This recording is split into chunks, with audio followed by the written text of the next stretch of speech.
to 2004, and then again from 2011 to 2020. Middleton High School's athletic department was led by Bob Jowers. Middleton received the WIAA Award of Excellence twice under Bob's leadership and won the WSN Cup for the first time in 2019. Jowers was named Big 8 Athletic Director of the Year in 2019, along with the Wisconsin Athletic Directors District 5 Athletic Director of the Year. Sadly, on May 15, 2020, Bob Jowers passed away after his battle with pancreatic cancer. Bob wasn't just a presence at contests at Middleton, he was a presence every time he walked into a gym, pool, or onto a playing field. Bob was our leader, co-worker, mentor, teacher, and most importantly, our friend.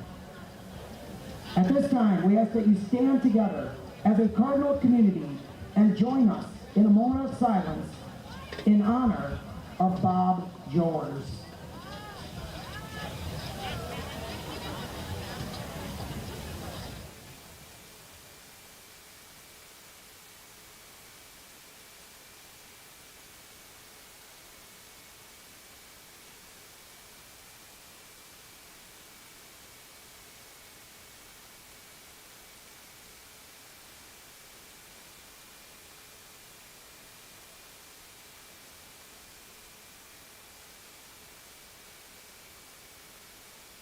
At this time, on behalf of Middleton football, we'd like to present the Jowers family, represented by his children, Alex and Maddie, a jersey in his honor.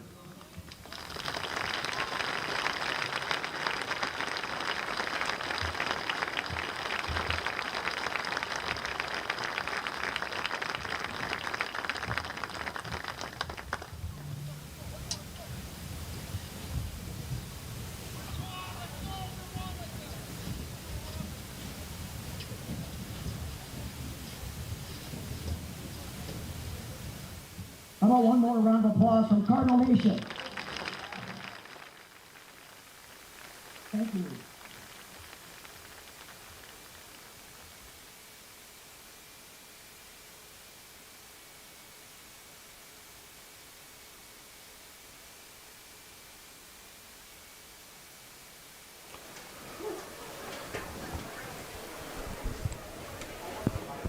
We will go in 10.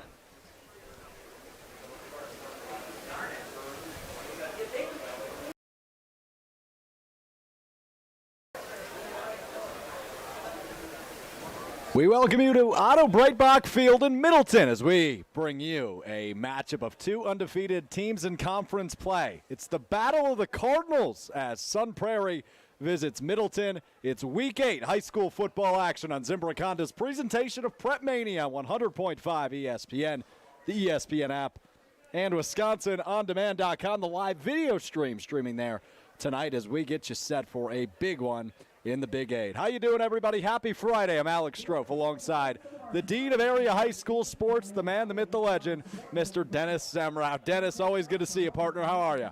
Good. Brewers just won 2-1, so I'm in a really good mood tonight. That'll put a smile on your face always as the Crew take a 1-0 lead in the National League Divisional Series against the Atlanta Braves. The Braves, of course, played in Milwaukee from 1953 to 1965, so a little bit of bad blood there maybe from decades ago. When the Brewers were in the American League and when they moved to the National League that year, I got to go down and cover that series for the Capital Times, and that was a lot of fun standing right next to Hank Aaron. Yeah. So I grew up idolizing. He was an Atlanta Brave then. And I remember the Brewers lost 3-2 in the bottom of the ninth inning. So Braves had that one, but one run win for the Crew today. There you go. So Middleton and Sun Prairie today, both teams undefeated in conference play. But before we get to the football, Dennis, tragic happenings here in Middleton earlier this week, or last weekend rather. Two students here at Middleton High School, Jack Miller and Evan Cradwell, along with Simon Valesi, unfortunately lost their lives in a car accident Saturday night, and it's been a tough week. I know you've spoken with some people in the community, some of the the people here in the Middleton community that have been affected by these losses. It's certainly just horrible and tough to believe.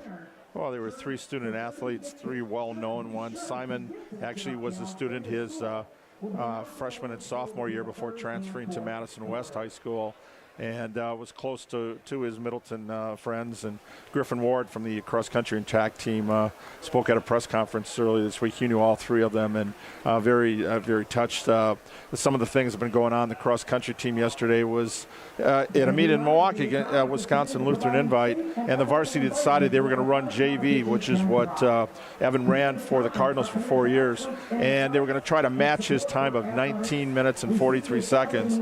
I'll be following up with a story from Middleton Times on that next week on how many of them did that, which is cool. For Simon, the Madison West soccer team honored him with 13 seconds of no play to start the game, and then at the 13-minute mark, a round of applause.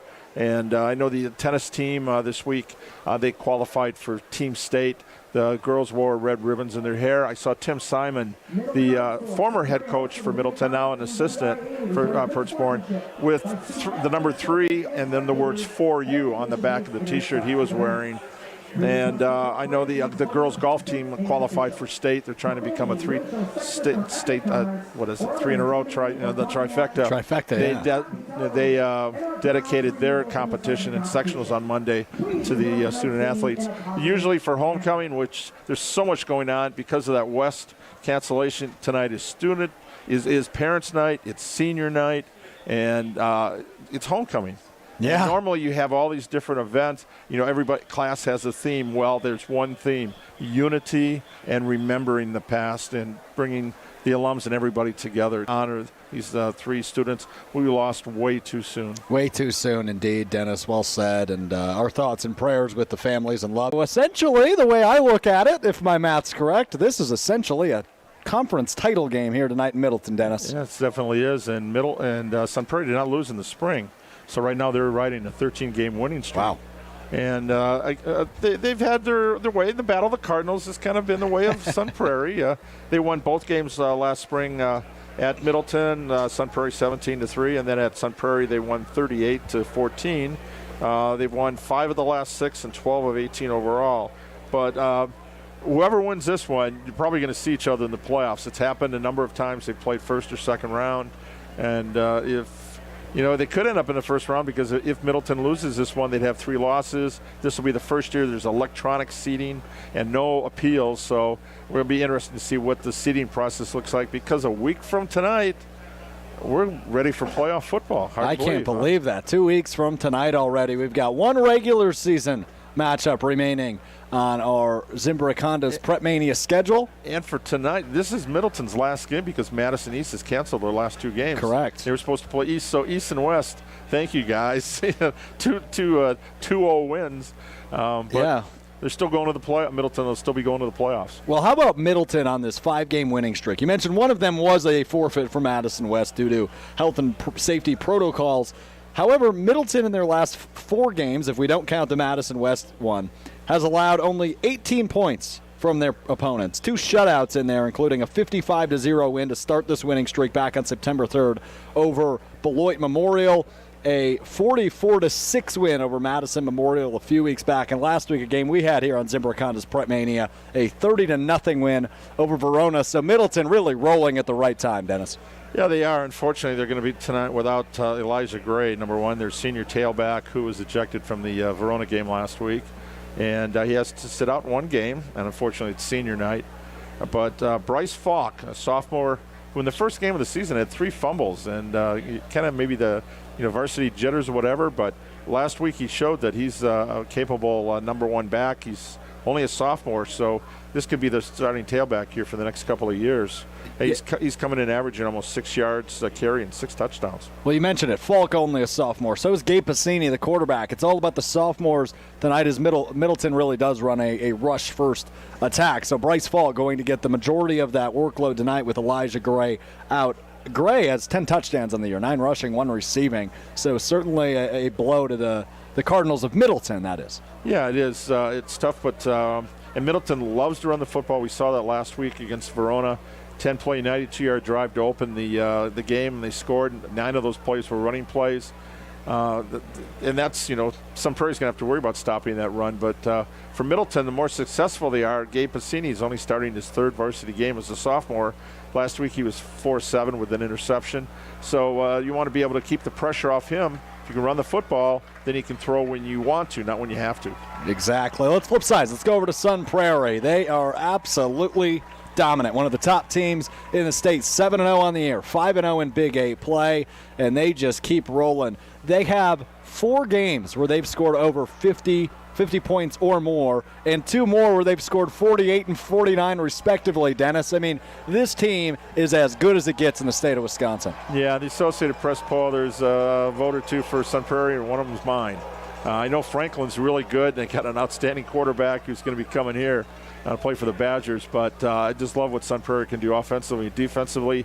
They're almost a 50% rush to pass. They're averaging 163 yards rushing, 166 passing, and they've got outstanding core receivers. You look at Addison Ostrenga and Davis Hamilton and John Vanderwall. Those 3 guys are matched up against the linebackers for Middleton is going to be one of our keys, I think.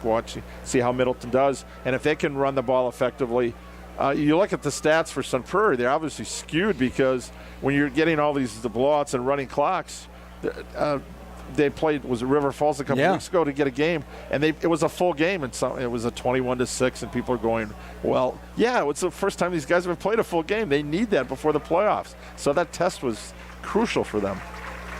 Super crucial as Middleton making their way onto the field now.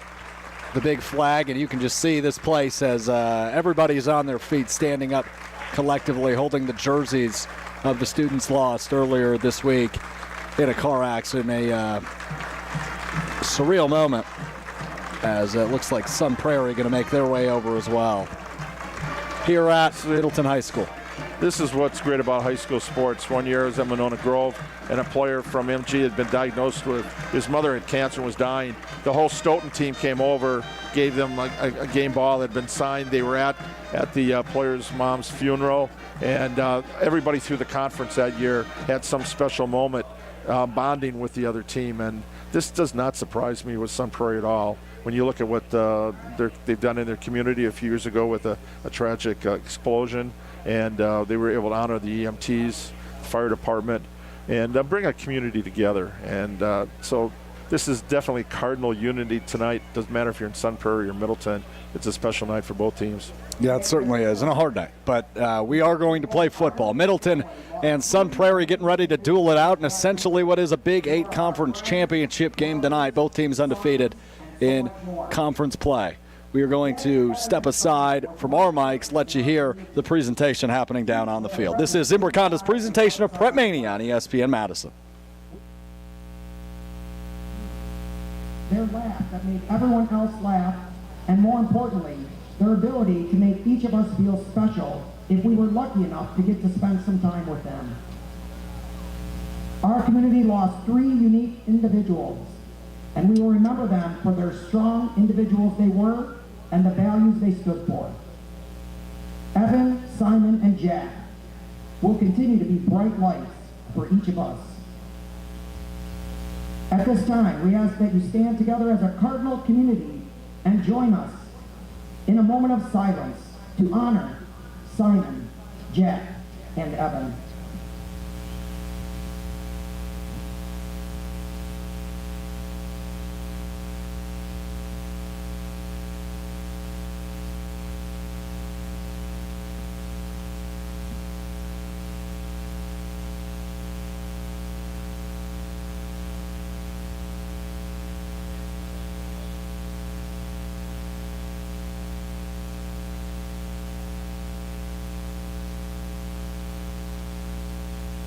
Thank you.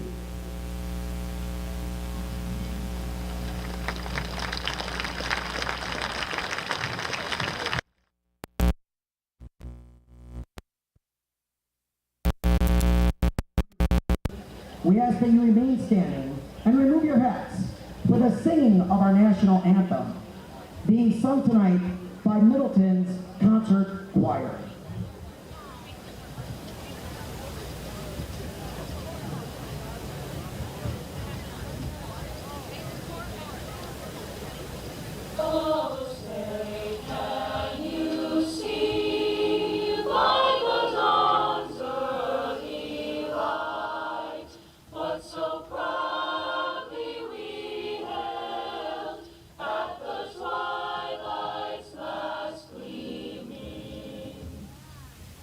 the stripes and bright stars through the perilous fight. O'er the ramparts we watched were so gallantly streaming, and the rocket's red glare, the bombs bursting in air, gave proof through the night that our flag was still there. Oh, say does that star-spangled banner yet wave o'er the land of the free and the home of the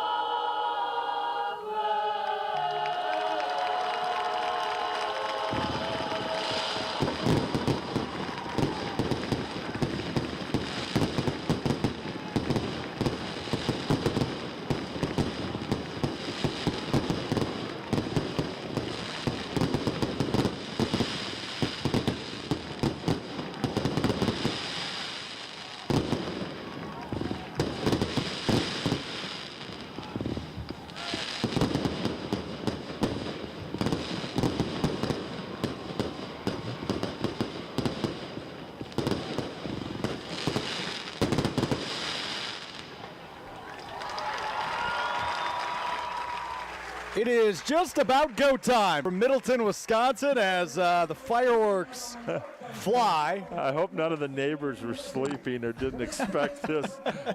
It's wonderful outburst of emotion and the fireworks. And the choir was incredible. That's one of the best national anthems I've heard in a long time.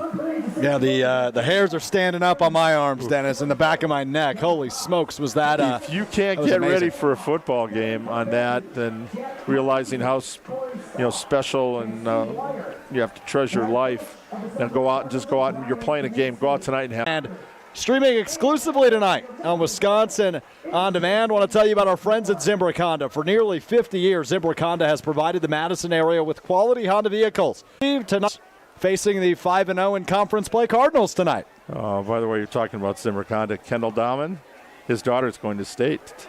Milan is part of that state championship golf team. So, had to put in a plug for the family. There you go. You absolutely should. Nobody's better at that than you, Dennis. But here we go. Sun Prairie set to receive Middleton on to kick it away, and we're ready to get underway here from Middleton in a huge game. The winner of this one likely going to win the Big 8 Conference, or pretty much will win the Big 8 Conference with a week following this one. But it's all about this one tonight. The Cardinals, the Battle of the Cardinals. Both teams nicknamed the Cardinals, so I'll do my best not to describe the team as the Cardinals, Dennis. That might get a little confusing. Right, the clash of the Cardinals. I love it. East side, west side. The kick is up, and we are underway from Middleton. It'll go out of the end zone as Cortez LeGrant was back there for Sun Prairie. And they'll get the first crack at this thing. So Sun Prairie, Dennis, dealing with a junior quarterback, Jerry Kaminsky, of course, the son of the head coach, Brian Kaminsky. Yeah, he completed 4 of 7 for a touchdown in the first game last year, and also 7 of 11 for a touchdown and ran for a score in the second meeting between these teams last year. And he's been stellar all year long. 19 touchdown passes through the air to 2 interceptions. And he will start out of the gun, and he's going to look to throw on first down. And he will up the near sideline. He's got Davis Hamilton. Did he reel it in? Yes, he did, right near midfield, but a flag did fly. Over on the sideline, a Middleton player picks it up and gives it back to the field. We'll see what the call is, but the ball marked right now right at the 50-yard line. Yeah, 30 yards on that completion. Not too bad to open the game that way, as we're 7 seconds in, 11:53 the clock stops at. Yeah, Davis Hamilton came in averaging 14 yards a reception, with 4 touchdowns, or 6 touchdowns rather this year. That's his 20th catch of the year, and now that puts him over 300 yards on the year as well. Get a roughing the passer penalty on that one, I believe. 15-yard personal foul assessed to Middleton right away. So all the way up to the 35 of Middleton is the Sun Prairie offense, and we're not even 10 seconds in yet, Dennis. 11:53 to go as the clock now starts to wind. Snap to Kaminsky, handoff to Colton Walters. Colton Walters, the ball carrier. Brought down to the 26, Gio Mendes. And Walters up to the 32-yard line. Gain of 3 brings up 2nd and 7. All the way up to the 32, brings up a 2nd and 7 now with 11.5 to go in the first quarter. Yeah, and talk about the keys. Keys for Sun Prairie's balanced offense. Right, we've seen one pass, one rush here right out of it. They got to stop the run for Middleton, and when they're on defense, putting pressure on that sophomore quarterback, and seeing if they can create some turnovers. Whistles are going to fly before the play, and I believe that is a timeout for Sun Prairie. Recover 180 timeout. Reset, recharge, recover with Recover 180. 11:06 to go in the first quarter. You're scoreless so far, but we're less than a minute into it, so that's expected. We have a 30-yard pass and a 3-yard run, plus a personal foul.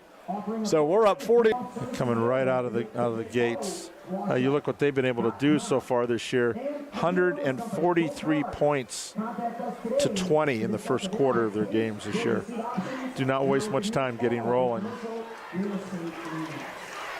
It's 20 points a quarter. First quarter. That's not too bad, and is if it? you get two or three possessions, it means you're scoring every time you touch the ball in the first quarter. Back to the shotgun formation now for Sun Prairie as they get back after it. Colton Walters in the backfield. 2 receivers, right, 1 left. It's a play-action pass in the direction of Ostrenga. Pops in the air, but hits the ground. Luckily not intercepted as Ostrenga, the Iowa commit, could not reel it in.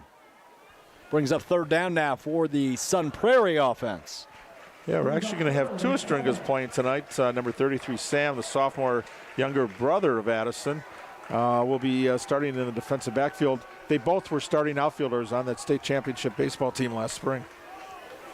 The brotherly connection, and Sam only a sophomore, as Dennis mentioned. Here's the 3rd down play. Kaminsky gets rid of it, batted in the air, and almost intercepted, but a nice play defensively by Middleton. It was Gio Mendes, the senior captain, who was there to knock it in the air. Brings up 4th and 7. So that brings up a 4th down, 7 yards to go, but well into Middleton territory, Dennis. They're going to keep the offense on the field. Is Brian Kaminsky and company. I think why not? Give it a shot here. At the 32-yard line, the 1st down marker at the 25-yard line. 4th and 7 on the near side hash. 2 receivers left, 1 right, the tight end Hamilton in there as well, now in motion. Kaminsky back to pass, looking right side, scrambling now, eluding, trying to keep time. Tries to get rid of a defender, and he's brought down at the 40-yard line. That's a turnover on downs, a big stand by the Middleton defense.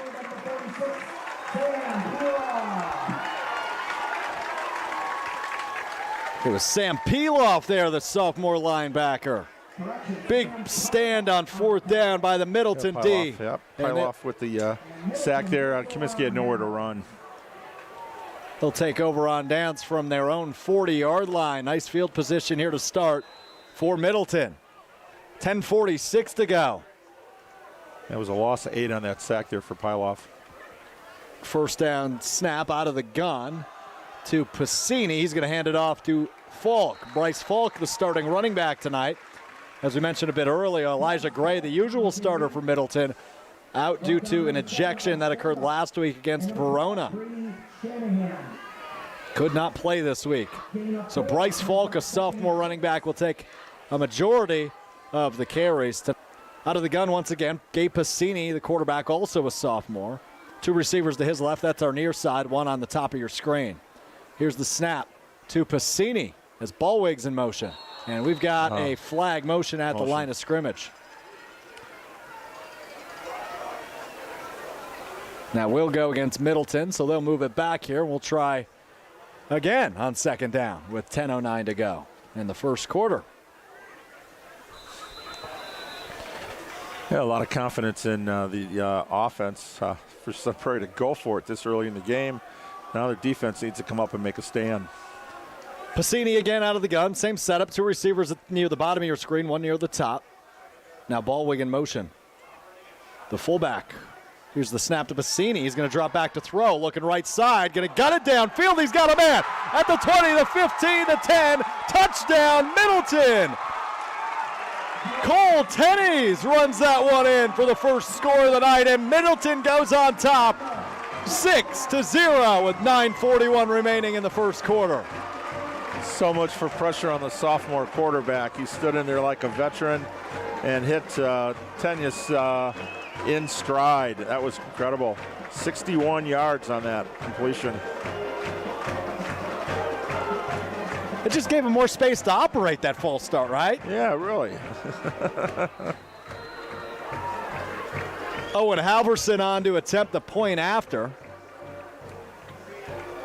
Make this a 7-0 lead in favor of the home team. Kick is up from Halverson. Kick is good. 7-0. Middleton on top of Sun Prairie early here on Zimbrick Honda's presentation of Prep Mania on ESPN Madison, and streaming tonight exclusively on Wisconsin On Demand. Pizza Pit for over 50 years has been delivering fast, fresh, and hot pizza. Pizza Pit isn't just pizza, though. They serve breadsticks, pizza fries, wings, gyros, and sandwiches, specifically the meatball sub, which Dennis might be one of his favorite meals in the entire world with 8 area locations. You cannot go wrong in Pizza Pit, even easier to order on the Pizza Pit app, which you can download wherever you get your applications. Don't forget the cookies or the ice cream at your neighborhood Pizza Pit. 7-0, Middleton on top of Sun Prairie. And we're just over 2 minutes into this thing, Dennis. 9:41 to go in the first quarter. This is going to be like a heavyweight bout, going back and forth all night. Yeah, you look at it, that was a 61-yard touchdown pass, but actually the drive was 2 plays, 60 yards, thanks to a penalty and some other yardage in there. And 65 seconds it took for the Middleton Cardinals to get on the board. The fast and the furious, both teams coming out. Throwing some big swings, but it's Middleton who strikes first. Sun Prairie going to have the opportunity to respond now. Here's the kick from Halverson, up and away, and this one will have the opportunity to be returned. Here we go from the 20, cutting right side, now at the 30, up the sideline, past the 35, and taken down right near the 40-yard line as Cortez LeGrant, the speedy running back.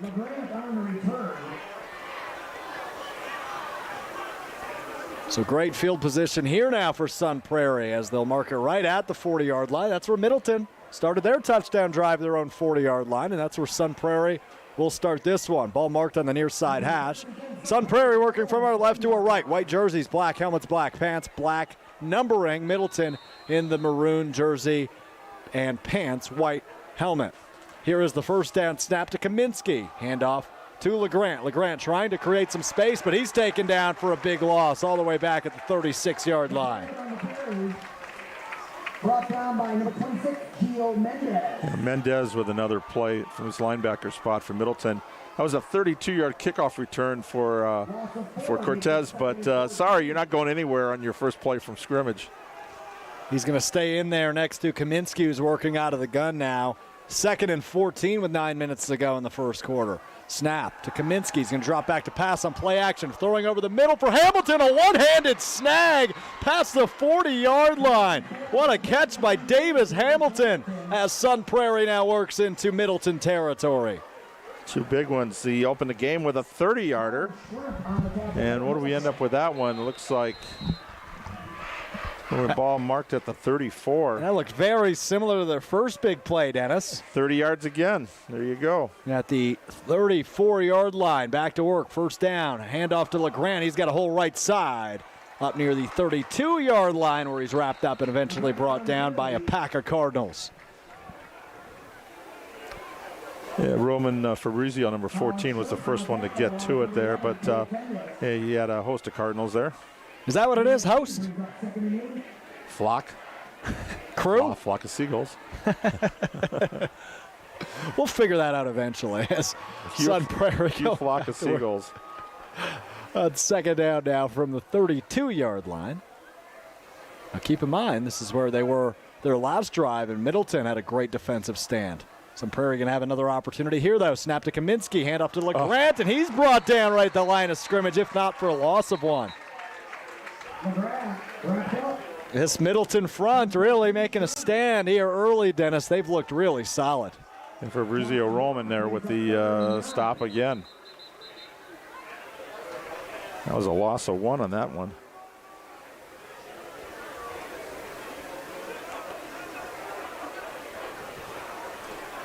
Yeah, LeGrant not having too much luck getting going there. As soon as he gets the handoff, he's got guys in his grill. Battle in the trenches tonight between the Cardinals. Plural, that is. Both teams nicknamed the Cardinals. The Clash of the Cardinals, as Dennis has dubbed it. Sun Prairie on offense now, a big third down 7-0. Snap to Kaminsky rolling left. He's got some space, going to fling it up the left sideline. Oh, and it was intended for Stoff, but he tripped up on the sideline. I don't think he had any play at that ball anyway. And like they did last drive, Dennis, they're going to keep the offense out here on 4th down and 8 with 7.5 minutes to go in the first quarter. Well, they got stopped at the 32 before. Now they're at the 33, giving it a shot. I've got a field goal kicker in Trevor Schultz, but he's 0 for 2 this year, 41 of 43 on extra points. So they don't take a 50-yarder, especially on a wet field. 51-yard attempt doesn't sound ideal. Here's a snap to Kaminsky on 4th down, and flags fly, whistles blow before the play comes off, and that's the second timeout taken by Sun Prairie in the first quarter. Recover 180 timeout, reset, recharge, recover with Recover 180. Recover 180, the premium hydration solution for all of you that live life on the go, whether it's on the court, in the classroom, or on the field. Recover 180 can bring you to another level. Reset, recharge, recover with Recover 180. 7-0, Middleton on top of Sun Prairie with 7:28 to go in the first quarter. A 4th down attempt coming for Sun Prairie after this timeout. And, you know, what do you think they're saying over on the Sun Prairie sidelines, Brian Kaminsky and company? Well, got to punch one in. I think some kind of a play action pass coming up here at 9 yards. Too much to go for a run. I mean, they've been stuffed so far by the Middleton front line. Yeah, we talked about how big that Middleton line is. Our student athlete of the week, left tackle, Evan Melkor, 6'7", 270 pounds. Yeah, I remember when he walked into the Park Bank ESPN Madison studios to record his profile, Dennis, he towered over me. I'm 6'3". That doesn't happen often. As Kaminsky gets nailed, they got rid of the football, but it falls incomplete. And Middleton again will take over on downs. Sam Pyloff again. Did it to end the first drive? No, another one. Not a sack, but boy, did Kaminsky get hit hard on that one as he tried to let it go, and it just kind of fluttered to the ground.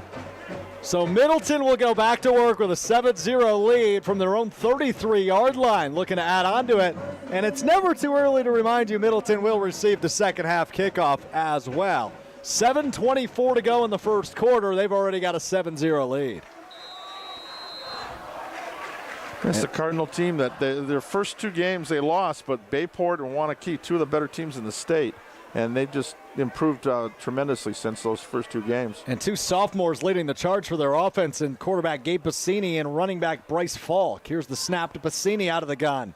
Drops back looking to pass again. He's got heavy pressure coming his way.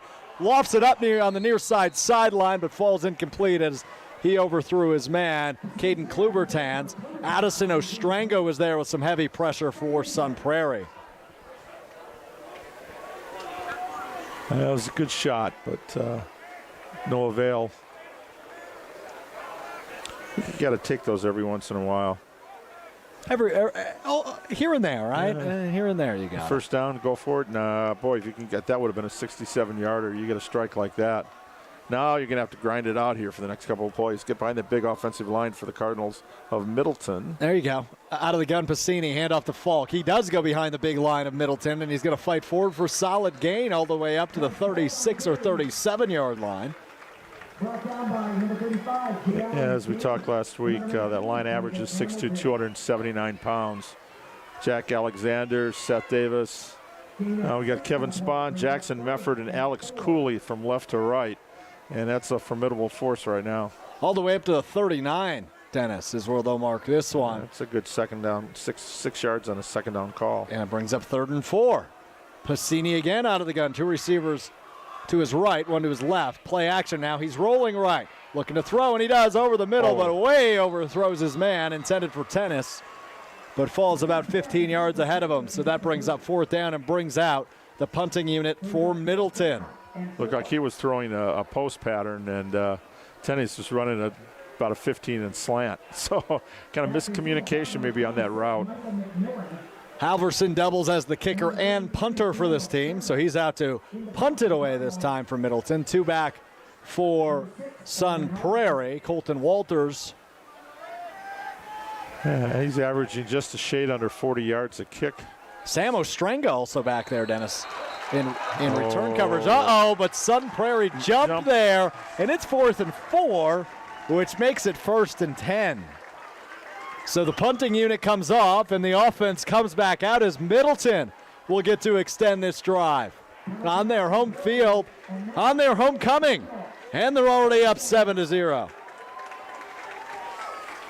Crucial mistake there made by the Sun Prairie special teams, Dennis. Can't do that. No, it's an emotional night for Middleton. They got to strike where the iron's hot. You're going to kind of, those emotions are going to fade a little bit. Then you're going to have to get your second wind. Back to work now is Full because he takes a handoff on 1st down. Not a lot of room to operate there, though. As he goes down for a loss of 1, brings up 2nd and 11 from the 43-yard line, their own 43, getting close to Sun Prairie territory. In fact, that's where the 1st down marker is. The 46 of Sun Prairie. 2nd and 11. Davis Hamilton with that tackle for Sun Prairie. 1 of 2 players, he and Addison Ostrenga going both ways for the Sun Prairie Cardinals tonight. I formation now, the first time we've seen this out of Middleton. Snap to Passini, handoff to Falk. Falk goes right up the middle. Nice carry there up to the 48-yard line. Number 40, Dane. Jalen Dane. Oh, no. It was there on the tackle, and it looks like Dane on the tackle, and Falk is down.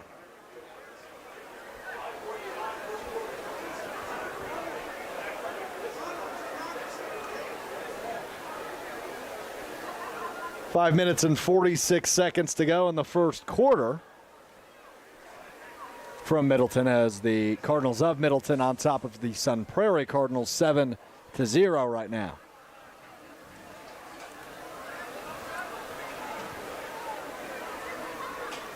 Yeah, it looked like that was a gain of 5 on that one, so good second down call. And up he goes. Yeah, up under his own power. Looks like he's all right.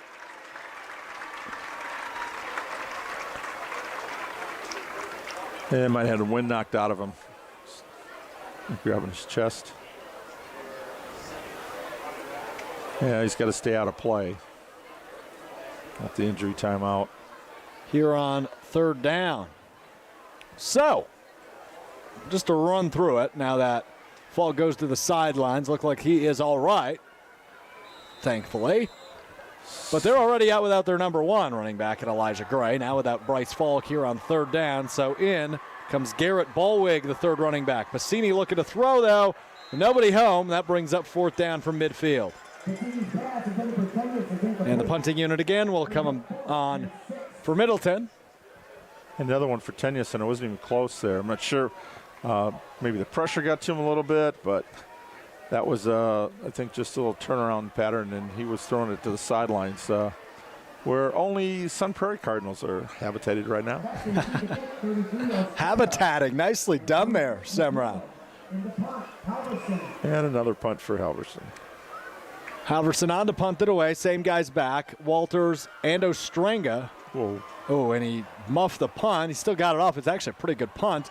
And this will be returned by Sam Ostrenga. Ostrenga's got some space up the left sideline, up to the 45, pushed out of bounds near midfield. A nice first varsity return for Sam Ostrenga, Dennis. Nice return there. It was a 32-yard punt and negated whatever yardage there. Flipped the field there for Sun Prairie. They're sitting pretty good here coming out now They're having a problem getting the ball past the 30-yard line, though. Yeah, they are. But we got, 47? So that was a 27-yard return.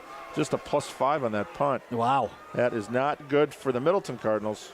From the 47-yard line of Sun Prairie are the Cardinals of Sun Prairie. Back to work offensively, but they still trail 7-0. 5:27 to go in the first quarter. Out of the gun once again is Jerry Kaminsky. Kaminsky hands it off to a cutting Vanderwall. And Vanderwall up for a gain of 2 or 3, depending on the mark. Right at the 50-yard line. Gain of 3 brings up 2nd and 7. You get a jet sweep on that one and Yeah, out to the 49. Exactly what it is. Just a +2. Out of the gun once again, Kaminsky. Both of his receivers to his right, and the handoff goes to Walters. Walters using the A-gap on the left side, going to trip forward all the way for a first down up to the Middleton 41-yard line. Nice carry by Colton Walters. Rule number 1 if you're a running back, Fall forward. fall forward, you betcha. And he did fall forward there. That pulled up 9 yards on that one. Needed 8, got 9. Fresh set of downs now for Sun Prairie. 4:41 to go in the first quarter. Snap. And a handoff to Cortez LeGrand. LeGrand up past the 40-yard line. And again falls forward there, Dennis, up to the 36. A nice gain by Cortez LeGrand, the speedster. LeGrand, the ball carrier, brought down by Stratton. Yeah, he came into the game. He's averaging 11 yards a carry. It's been hot recently for Sun Prairie. Oops, the ref moved that one back a little bit. Somewhere between the 37 and 36-yard line of Middleton is where Sun Prairie will continue this drive with 4 minutes to go in the first quarter. Kaminsky dropping back to pass over the middle, intended for Hamilton, and late it was knocked away as it looked like he caught it, but it was knocked away that time, falls incomplete. TJ Bauer, who was designated as the starting quarterback coming into the season, but he had some arm surgery and did not come back, so he's a wide receiver and a starting defensive back. He made that hit right there, broke that pass up. That is the definition of a broken up pass. Kaminsky, the handoff again to Walters this time. He goes left side. Up past the 35-yard line, but that brings up again a 4th down for Sun Prairie's offense in Middleton territory, 3rd time tonight. Yeah, see, it was the 32, 33, and now we're at the 35. They keep going a step further back, but Hokies, can they come up with one? Just 3. Oh, the first time they needed 7, the last time they needed 9. This is a little bit more doable with the run game. 4th down, 3rd time they're going for tonight, 0-2 so far. This time it's a handoff to Walters. Walters falls forward, and that'll be good for a first down. Gain of 4 on the play results in a first down for Sun Prairie. So that time they convert, Dennis. That'll do it. Still haven't crossed the 30 yet. They got to the 31. Very close, though. Yeah. Just need 3 feet. You can breathe, and there it is. Yeah. First down snap to Kaminsky. Throws it to Ostrenga on the left sideline. He's past the 30. Cutting inside, past the 20, up to the 15. Spins out of 2 defenders' hands. And inside the 10-yard line, the Iowa commit Addison Ostrenga. Well, I think he broke 85 tackles then. Yeah, 3rd time's the charm. Avery Pacini, a defensive back, finally slammed him to the turf. That looked like a little wrestling move on that one. Got on his back, got him down. But we got a 1st and goal on the 7. You got it. 24 yards on that completion.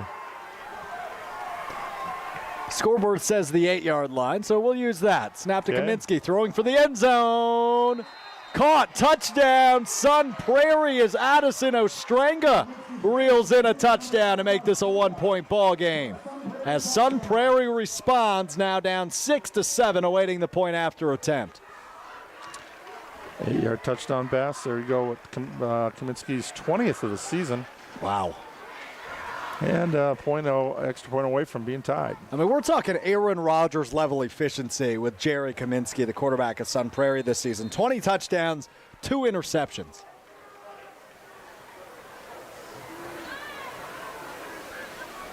And you figure Ostrenga's going to be somewhere in the middle of it. Yeah, you bet it.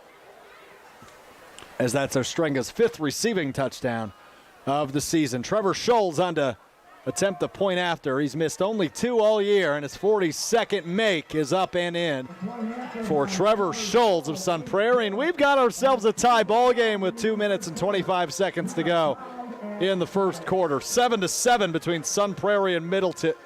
A heavyweight battle in the Big 8 Conference. GRB Academy is baseball for the serious player. GRB Academy offers training programs for players of all ages and skill levels. Find the program that fits your training goals and schedule this fall. With position player programs, pitching programs, foot speed and fielding camps, power development, and more. Reach your potential at the 52,000 square foot. 52,000 state-of-the-art indoor training facility. Visit grbacademy.com for more information. 7-7, we're all knotted up in a Big 8 battle as Sun Prairie on to kick it away. Middleton, their first kickoff return of the night, Dennis. They've had 2 offensive possessions already, but both via turnover on downs. Yeah, Sun Prairie 8 plays, 53 yards in 3 minutes, 2 seconds, and that was actually set up again by Sam Ostrenga with the 27-yard punt return, and then older brother caps it off with a touchdown catch, 8 yards from Jerry Kaminsky. And we're all knotted up at 7. We'll call it Ostrenga outrage on that drive, huh? There you go. Here's the kick, up and away. It'll bounce out of the end zone, so Middleton will take over on their own 20-yard line. Whew, this has been a good one, Dennis. Yeah, you got to love it. That's what we want. We're for a conference title. You want to go right down to the end. We're in the time now where every game is going to be do or die, essentially, right? We look at this week, essentially what we've been viewing as a conference championship game here in Week 8 of the high school football season between Sun Prairie and Middleton. Next week we'll have another one. Monroe and Madison Edgewood for the at Rock Bree Valley. Stevens, yeah. Then we get in the playoffs the following week. Yeah, Monroe 7-1, unbeaten in conference. Edgewood 8-0. And they're in the state rankings as well. Nice I know you've been giving them a nice video of Jackson trudging with a one-handed catch last week. I did see that. Kid's an athlete, going to be a walk-on at the University of Wisconsin. But back here, and Garrett Ballwig gets his first carry. Ballwig on and carries there as Bryce Falk was shaken up last possession. See if he makes his return to play. But Ballwig in right now. Yeah, I see Falk there about the 35-yard line right in front. So he's on his feet. Give Garrett some reps here. Second down now for Middleton. Under center is Bassini. Handoff again and wrapped up in the backfield. Nice stand by the Sun Prairie front, and we've talked about it a few times this year as we've seen Sun Prairie a few times this year, Dennis. That defensive line is really, top of the state level. Yeah, Addison Ostrenga was right in the middle of that one again. And looked like it was number 10, Mon, Dashi Mon, I think was in there. But, yeah, he stood him right up. Welcome to Big 8 football, Garrett. Nice welcome from the dean himself. Here's third down. Bassini looking to throw. Oh, and he goes down. He thought he might have an opportunity and ended up hanging on to it. He's sacked at the 22-yard line. So the punting unit for Middleton going to come back out, led by punter Owen Halverson. So a 3-and-out there for the Middleton offense. Yeah, it looks like they only lost a yard on that one, but back to receive. Ostrenga and Ostrenga. Do we have an Ostrenga and Ostrenga? I thought it. Not quite. Walters and Ostrenga. Walter. Sam Ostrenga on the far side. We heard Colton Walters on the near side on your screen. We heard an echo from the PA. Punt from Halverson up. It's a good one, but a little bit shorter than anticipated. Oh, that ball's almost fumbled as Walters was there. It came out of his hands, took a nice bounce right in the direction of Ostrenga. And he recovered it. Wow. That was Right place, right time. fortunate. Yeah. That's on the football. On turf, you get a little truer bounces, but still bounced right forward 3 yards. There he was. And that could have been a crucial turnover. 11 seconds to go in the first quarter is where Sun Prairie will take this one over. So they'll get a play or two off. But again, great field position on their own 43 to start this drive. From the 43, snap and a handoff to LeGrant. LeGrant's got space up the left side, all the way up past midfield, and good for a first down there on the final play of the first quarter. Cortez LeGrant showing off his speed up the left side. Yeah, that was Bauer again. T.J. Bauer with a touchdown-saving tackle. Otherwise, one more step, LeGrant was gone. It's Middleton 7 and Sun Prairie 7. Man, oh man, so after one quarter of play, we're still knotted up between Middleton and Sun Prairie. 7-7. He's the Dean Dennis Semrau. I'm Alex Strofe. This is Zimbrick Honda's presentation of Prep Mania, streaming exclusively on Wisconsin On Demand tonight. Thanks so much for hanging out with us. New this year to our presentation is the video feature. If you're watching along with us, you can see the great videography work of Hunter Vaughn here on site with us as well. For nearly 50 years, Zimbrick Honda has provided the Madison area with quality Honda vehicles. The trusted staff of Zimbrick Honda's used car dealership will save you time and reduce your car buying stress by finding the vehicle that matches you. If you're looking for a new Honda, if you're looking for a used Honda, well, Zimbrick Honda's got what you need. Check them out in Madison today or go to ZimbrickHonda.com to view current inventory. 7-7 as we start the second quarter here from Otto Breitbach Field in Middleton. Sun Prairie on offense looking to take their first lead on the night. They've got the ball on a fresh set of downs at the Middleton 47-yard line. Here's the snap to Kaminsky. Kaminsky rolling right, spins off a defender, running it himself up past the 47. An original line of scrimmage and tackled at the 46 for a gain of 1, brings up second down. Yeah, it looked like he took a step forward and was looking at, well, maybe he saw somebody downfield and then just did the spin move to avoid the tackle and made some positive yardage. He can run the football fairly effectively, so that's one of the keys for Middleton, too, is keeping him in the pocket. Yeah, coming into this game, 22 attempts for 110 yards and 4 touchdowns on the ground for Jerry Kaminsky. Is the second play, or the second down handoff, rather, goes to Cortez LeGrant, and he's taken down for a loss of 3. So that brings up 3rd and 12, or excuse me, loss of 1 there. Due to forward progress, so the original line of scrimmage, 3rd and 10 from the 47. And I don't know if you recognize that number 14, Colin Schrempf, our former student athlete of the week. We've got 3 of them in this game. Addison Ostrenga and Colin Schrempf from Middleton, and Evan Malcor this week. Tonight, you bet. And you can find all those conversations on Wisconsin On Demand. Just search Prep Mania. Dropping back on 3rd down, Kaminsky. Kaminsky has heavy pressure. He is brought down for the sack on 3rd down for a loss. Defensive battle tonight, man. Holy smokes. Both of these defenses look studly. That's the 3rd time Sam Pyloff has stopped a Sun Prairie drive on 3rd down. 2 sacks and rushed the passer hurry that actually knocked the ball loose. Ended up being an incomplete pass on the play, but Pyloff's coming up big on 3rd down here tonight. He sure is.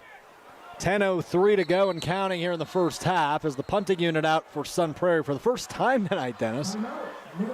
And a recover 180 timeout called with 10 minutes on the dot to go. 7-7. And it's been a thrilling first half thus far. Recover 180, reset, recharge, recover with recover 180. Well, one of these teams got to win tonight, and whichever one does is looking to win the Big 8 Conference. This is Middleton's final game of the regular season as Madison East canceled their last 2 games due to health and safety protocols. You know, one of the teams that Coach Pertzborn from Middleton reached out to was Germantown to try to see if they could get a Week 9 game, but did not hear anything before the game if they had been successful or not. So they might still have a game, but nonetheless it will be a win Yep. on their schedule. They could play an extra game like Sun Prairie. They want to go 10-0 because that forfeit counts, and then the River Falls win.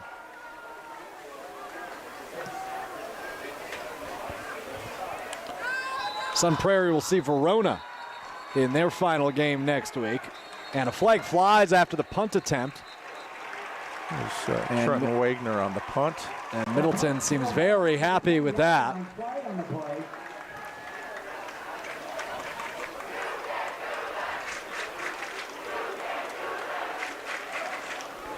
Nothing like a little fan section battle, Dennis. You know I get down with that. You can't do that. Clap, clap, clap, clap, clap as the refs meet at the 33-yard line of Middleton. See what the call is. Yeah, we're going to be hearing that a little bit in basketball. Traveling calls, you can't do that in the gym when they're rocking on a Friday night. The call made, so better field position here for Middleton. And unsportsmanlike conduct call. That's the second of the night already. We're barely into the second quarter. 9:54 to go. And we'll see what the official ruling, but I think somewhere around the 35-yard line is where Middleton got the first one. Sun Prairie gets this one. So we're all tied up. Personal foul penalties. And it is right at the 35-yard line where Middleton will get another crack at it offensively.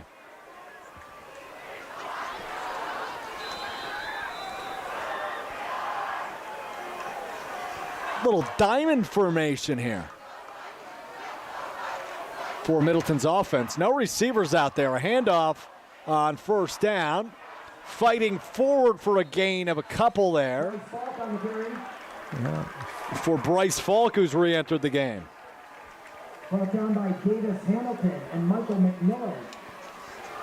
Some playmakers on that play, too. Davis Hamilton there on the tackle for Sun Prairie. You mentioned it earlier, Dennis, one of the 2 players going both ways for the Cardinals of Sun Prairie. Also, Michael McMillan, an outstanding cornerback there for the Sun Prairie Cardinals, too.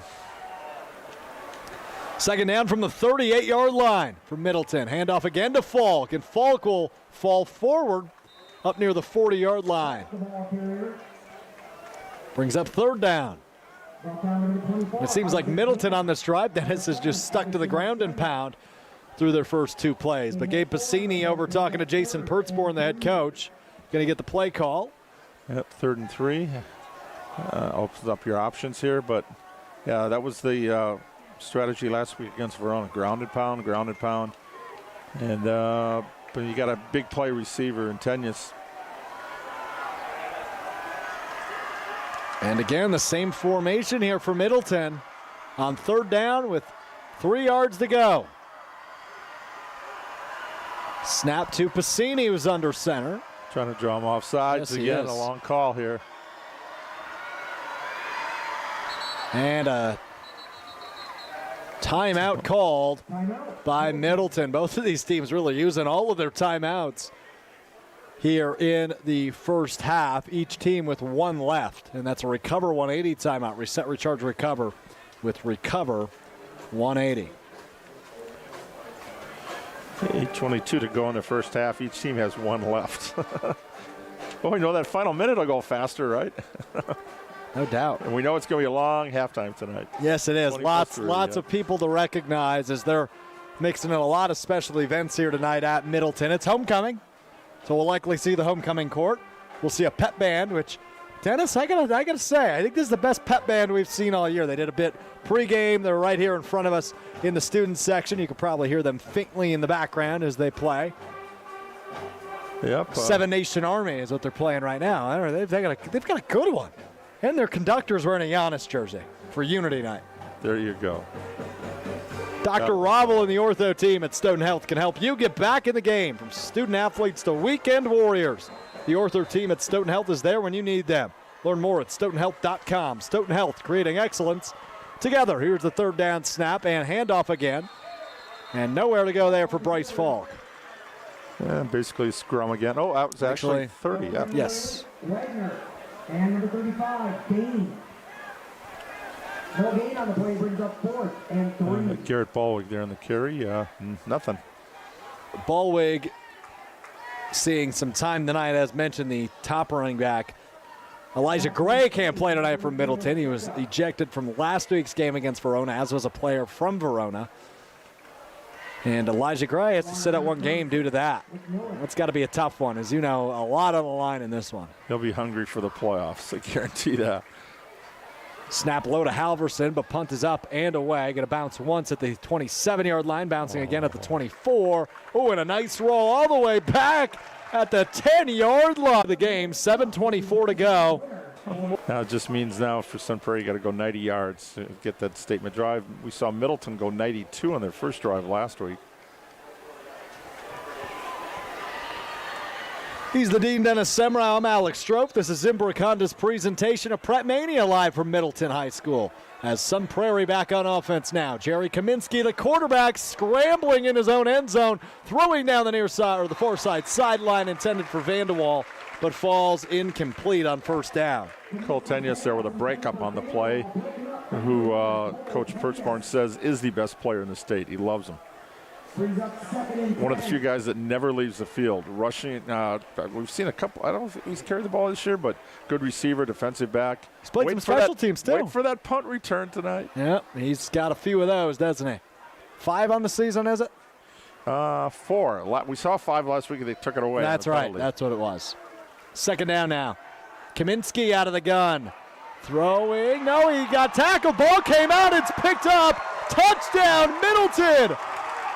On a fumble by the quarterback, Jerry Kaminsky.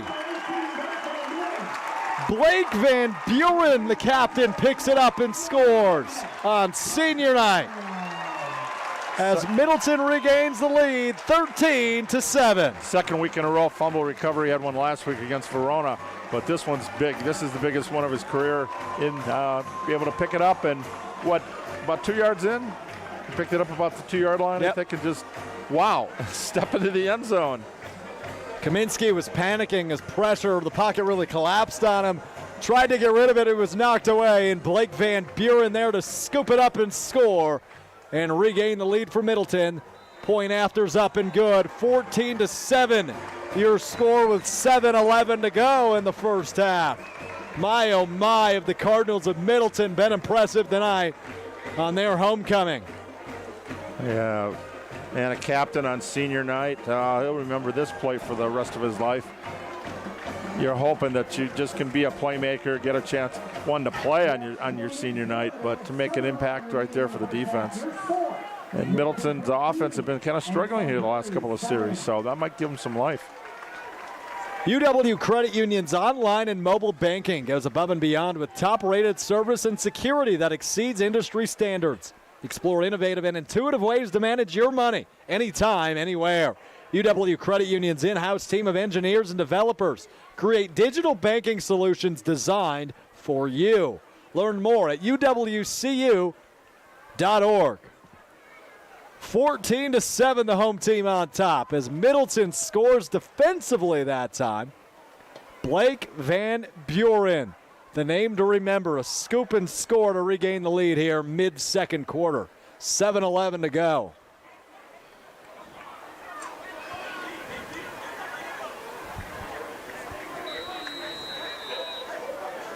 Back to receive the kick, number 33, Ostrenga, number 3. Halverson on again to kick it away to Sun Prairie. Halverson.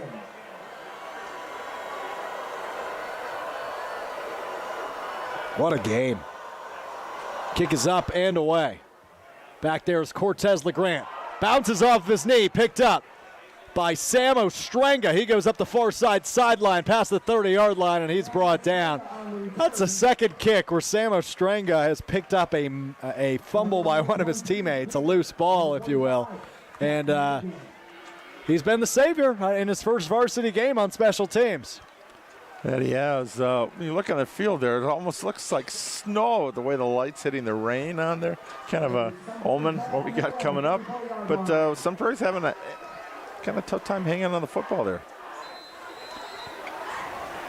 Now they've got to answer the call. As we mentioned earlier, Middleton gets to start the second half kickoff, so you don't want to go in down. 7:05 to go in the first half as Cortez LeGrand busts one open early. All the way past midfield. Brought down by Travis and Krieger. All the way up to the Middleton 48. Yeah, LeGrand, another outstanding run there. It looked like he might. And another one here, Dennis, as he's up the far side sideline at the 20, the 15, and pushed out of bounds near the 10-yard line. Cortez LeGrand, have yourself a drive, kid. 2 plays, all Cortez. Oh, we got somebody coming off. It's a nose tackle for Middleton. Key to Seals.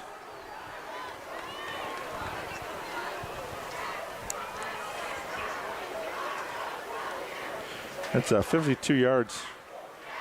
That's it in, no, 54 yards in 2 plays. That's not too shabby as a That'll running help back. the running average. It came in with 11 a carry. A little bit. First down in the red zone now. As the final Recover 180 timeout taken by Middleton, who leads Sun Prairie 14-7 with 6.5 minutes to go in the first half. But Sun Prairie in the red zone. Anything's doable. And this one has been a whirlwind. What a good game we've got on hand for you here at Otto Breitbach Field. It's that time of year. Children's Theater of Madison's annual preseason sale is underway. The biggest savings, the best seats in the house, all at up to 40% off. This season kicks off with CTM's Holiday Tradition, a Christmas Carol in the historic Capitol Theater and Overture Center. And next spring, CTM will have 2 shows in the brand new theater at My Arts. Home is where the art is. Get the best savings now. Buy tickets at ctmtheater.org. 14-7, 6.5 to go in the second half. First half, second quarter, that is.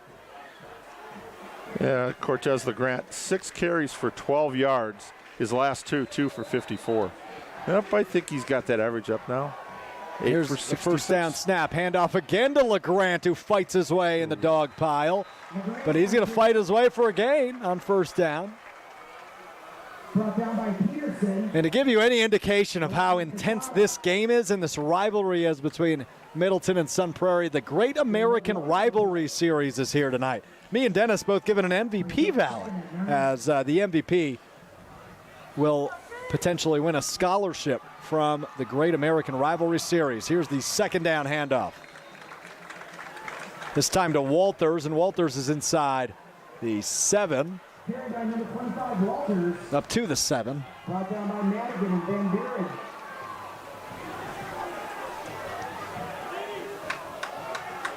Gain of 4 brings up 3rd and 5. 5:40 to go.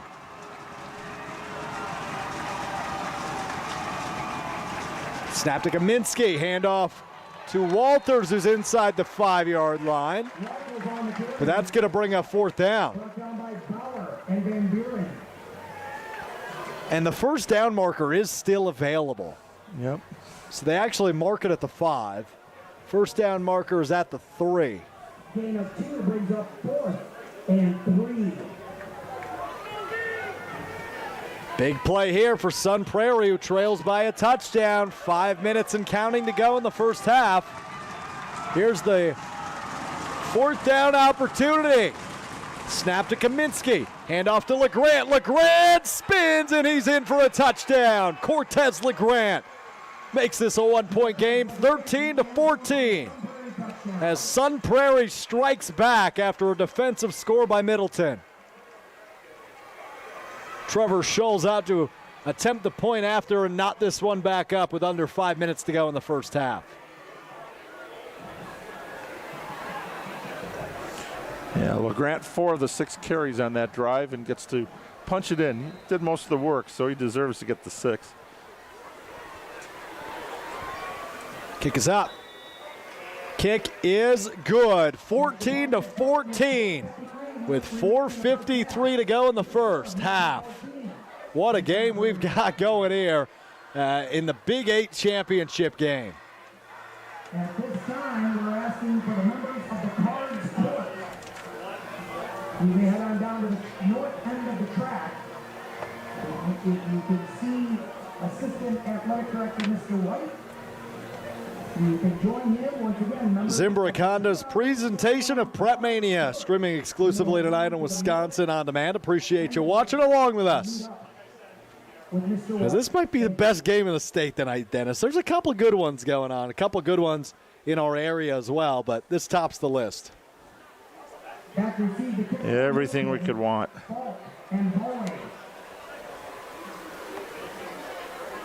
Kicking off for Sun Prairie, Scholes. Scholes on to kick it away for Sun Prairie.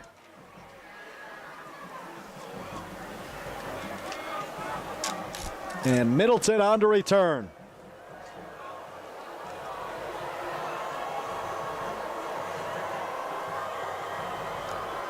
Kick is up. It is deep, and it will be returned from the 1-yard line. Garrett Ballwig up past the 20 up to the 23 or 24-yard line. Nice return. On the return. Better field position than if he would have let it go through there. So Middleton will start from their 24-yard line with 4:45 to go. Now Middleton, perfect storm here. Get on the field, get a touchdown, time goes out, and get the ball open the second half, get another one. Now all of a sudden you got a lead. And Sun Prairie's not used to being in this position right now, I'll tell you. The River Falls game is the closest one they've had all year. And that ended up being 21-6.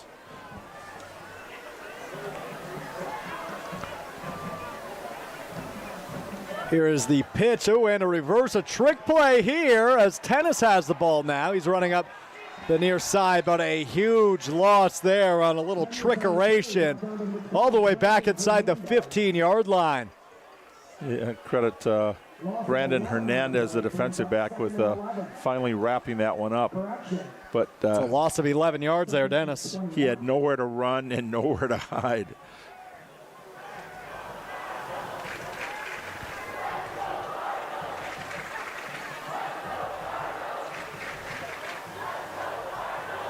So we get a 2nd and 21. Oof. Going the wrong way, guys. Here we go, a 2nd and 21 indeed, Dennis. Under center.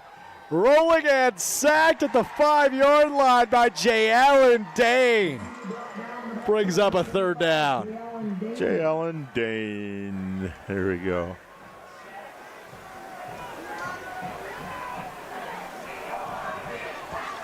Pep Band's grooving here, although their team's facing a 3rd and 1,000,000.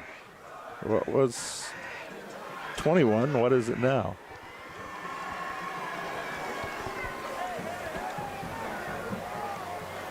How about they haven't even counted it yet on the scoreboard. It still says 3rd and 21. The first down marker's at the 24. They're at the about 6-yard line. Let's make it 3rd and 28. Holy smokes. Not too many of those plays in your ago. repertoire. And here is a handoff on 3rd and 1,000,000.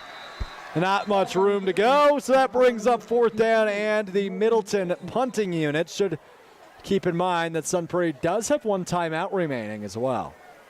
But they're going to be punting this one out of their own end zone here, Dennis. This is a big-time punt. And here is that Sun Prairie timeout, Recover 180 timeout used by Sun Prairie. All 6 used in the first half. You don't see that every week, but in a battle like this one, you certainly will. 14-14 your score, 3:11 to go in the first half. This is Zimbrick Honda's presentation of Prep Mania on Wisconsin On Demand. Zimbrick Honda has been helping and serving the Madison area with new and used Hondas for nearly 50 years. If you're looking for a new Honda, if you're looking for a used Honda, I don't know if there's really any in between, but if there is, if you're looking for something in between, you can find it at Zimbrick Honda. A free one? You can't find that at Zimbrick Honda, I don't think. You can search current inventory regardless at ZimbrickHonda.com. Maybe there's a discount going on I don't know about. Dennis?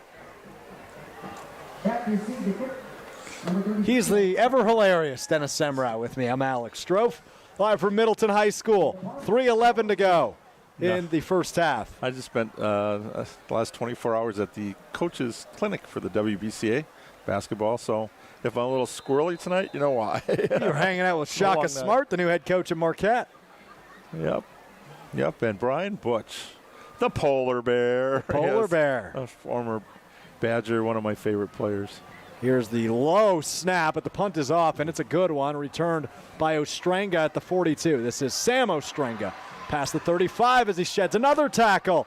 Still spinning inside the 35 and brought down by 6 Middleton Cardinals to take down 7. I think number 7. Oh, I think number 7 just popped up, Dennis. You're right. That's a team tackle. Yeah, it is. If I've ever seen one go in the box score, that's the one.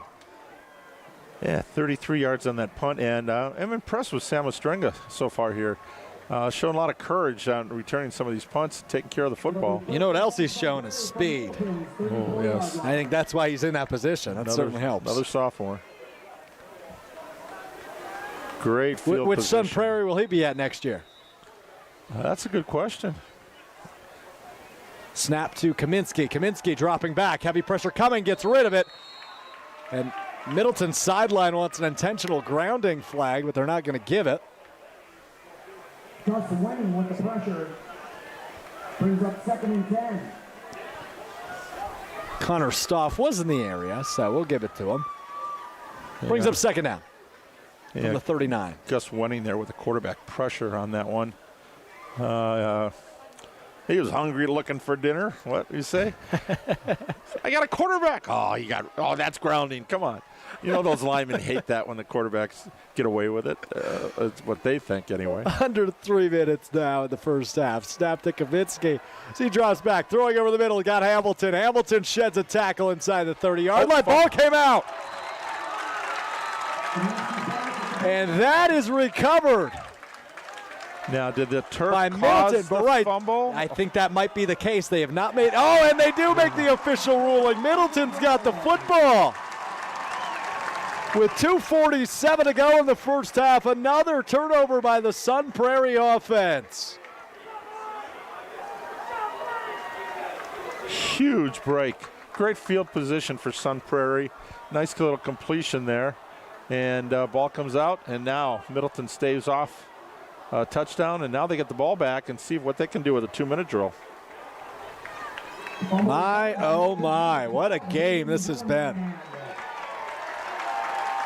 And you can hear the Middleton faithful starting to get loud.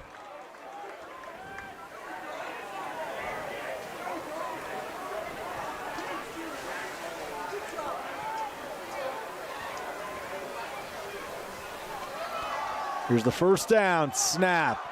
A handoff here to Falk, and Falk's got space, good for a first down as he's tackled near the near side sideline. Ball will be marked at the 38-yard line as Middleton, out of timeouts, wants to hurry this thing up. 2:39 and counting on the clock. And 12 yards on the carry for a first down. Move the ball right down the field here. It's you like to ground and pound, but when you got 2 minutes to do it, you got to put the ball in the air here a little bit. Work the sidelines. And still use the middle of the field, but until you get under probably about a minute to go.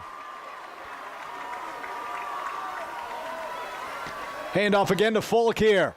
Going up the middle. Oh boy, he's got space and he's tripped up near midfield. If he would have passed that guy, he would have been gone to the house, I think, Dennis. Nice stop there by the Sun Prairie defense, but not after a nice carry by the running back, Bryce Falk. And another first down. Back-to-back first down carries by Falk here. Puts him just short of midfield. Great position here. 2 minutes to go and counting as that clock continues to run. Out of the gun now. Passini with Falk in his backfield. 2 receivers near side. Now 1 in motion. That's Ballwig. Now 1 receiver to each side as Ballwig serves in a fullback role. Rolling is Passini. Fakes a man out. Throws over the middle. He's got a man caught for a gain by Caden Gamir.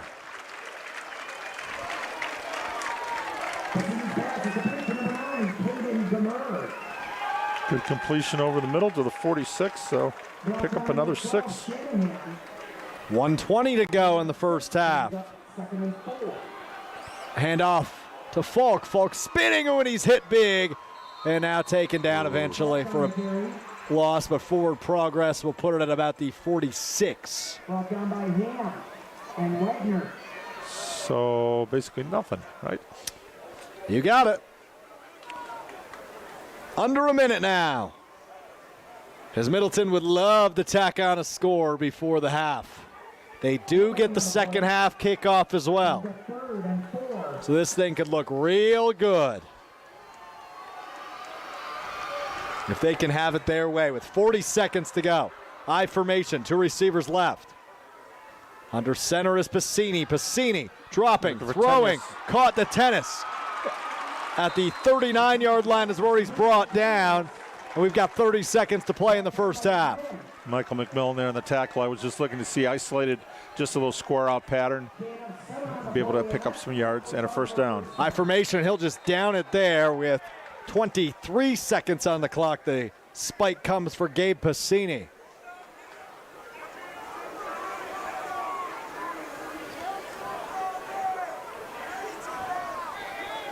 So now with a lot of shuffling happening. 3 come out, 3 go in for the Middleton offense, as they are likely looking to take a shot here, I think, on second down, 10 yards to go.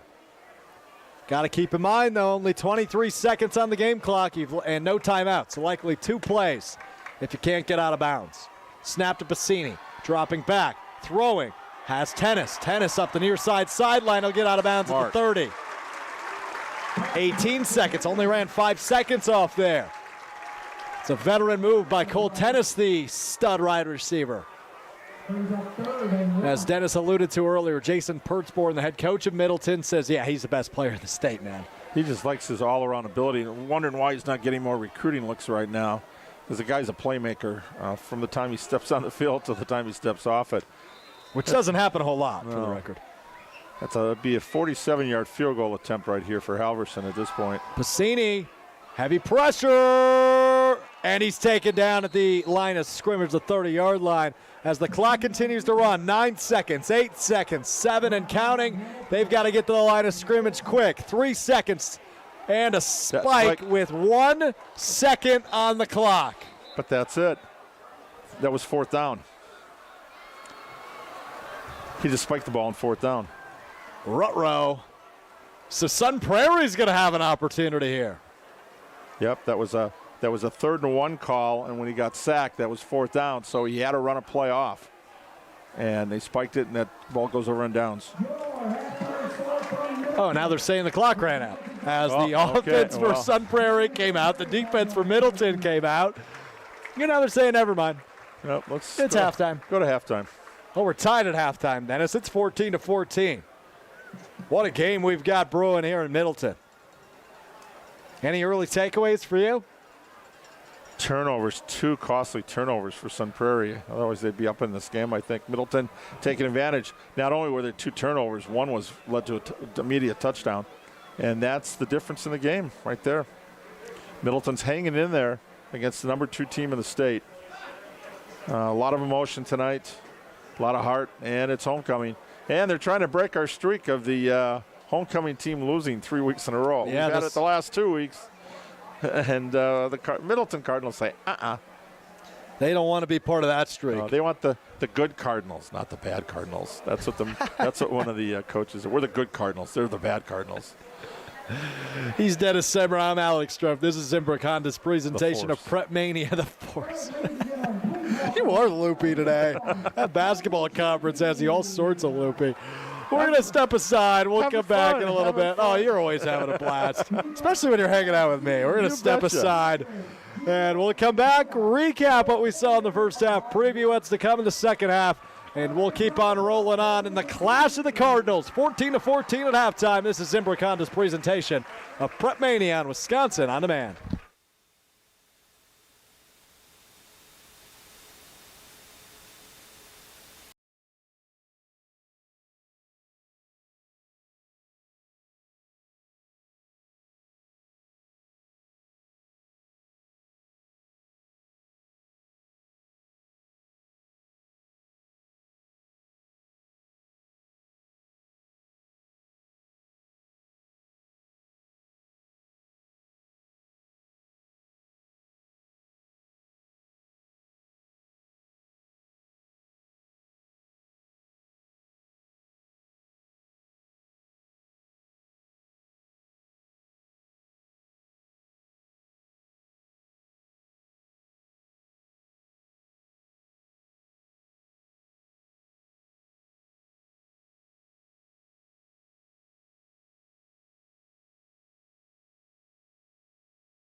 Daniel Hart. Music arranged by Steve Bento. Drill written by Kevin Nix.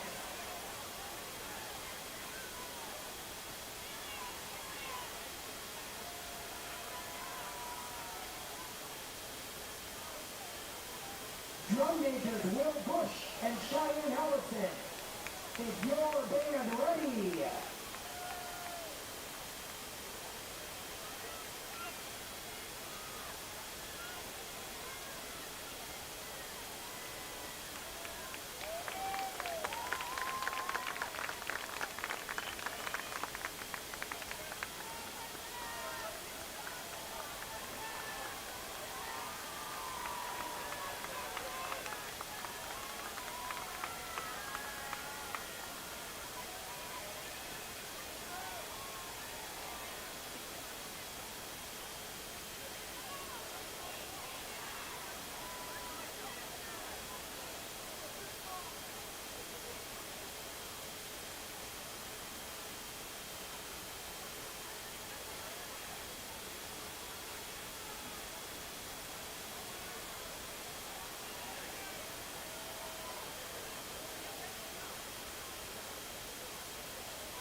Again, Middleton football would like to thank our majors. We welcome you back to Otto Breitbach Field in Middleton, as we've got a heavyweight bout going on right now, as Middleton and Sun Prairie are exchanging right hooks. 14-14 at the break is your score.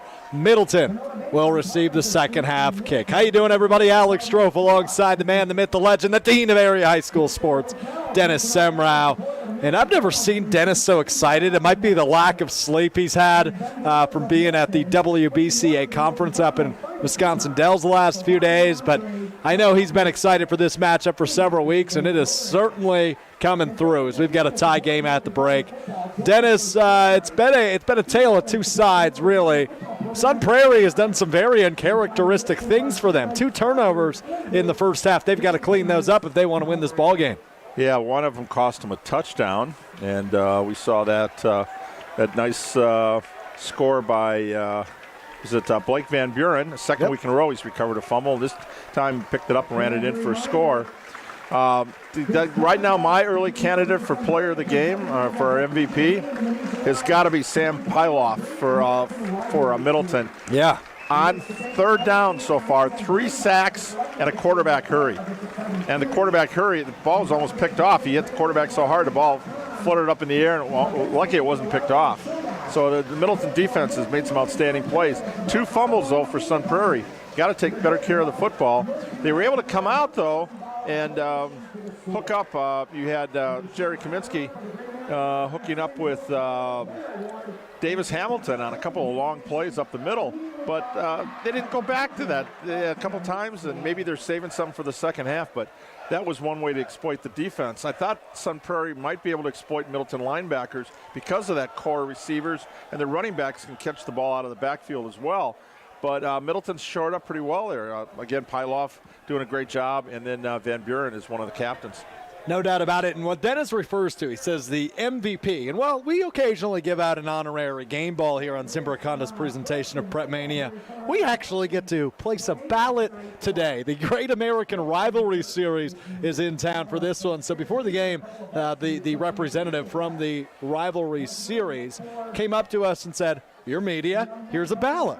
And it will be collected with 5 minutes remaining. So, Dennis, we've got to do our best to not let each other look at our ballots before they're collected. Because I don't want you influencing my decision, pal. I've already told you mine. It's the first half MVP. But there's still a lot of ball game left. We've still got 17 minutes of football to play before our ballots are collected. Let's just hope the game-winning touchdown's not scored with 1 minute to go and our ballots are already turned in. You're right. Hey, I used to vote on the Associated Press team when we had for state basketball. We'd have to turn them in at halftime. And then there was a little tweaking there at the end when somebody would have that monster second half, or when your Memorial won in triple overtime. And it came down to some big plays by one of their guards. So triple overtime. Yep, longest game in history. I was there working.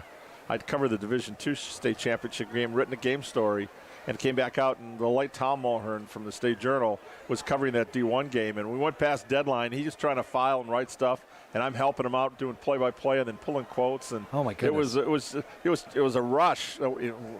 Tom was an awesome writer. I mean, he left us way too soon with an illness. Wrote for the Packers and was the Badgers. And sure, he was a great high school guy. When he could come in and write high school state tournament games, it was a joy to work with him. So that was one of my fondest memories of the state tournament, Madison Memorial going triple overtime. And the second overtime, Memorial got one because the opposing player team called a timeout they didn't have. And the coach said, the post game goes, it's my fault. I should have told the guys and whatever. The kid then comes up to the podium and goes, "No, it was my fault. The coach told us." He had the coach's back. I never saw such a mature decision from an 18-year-old kid under pressure situation. That's amazing. So there are a lot of things about that in the Kohl Center, and can't wait to get state basketball back and us to call some games hopefully there in March. Yeah, no doubt about it. The state tournaments for football and basketball here in Madison. I've taken several trips down here when I was working for newspapers up in northeast Wisconsin for the state tournaments. Never been a Madison resident for those, so really looking forward to not traveling for those. I've covered the last few state basketball tournaments and state wrestling tournaments, but I've put the mileage on my on my car for those. But So you were a grappler. You were a grappler rider. yeah, I was all over the place, man.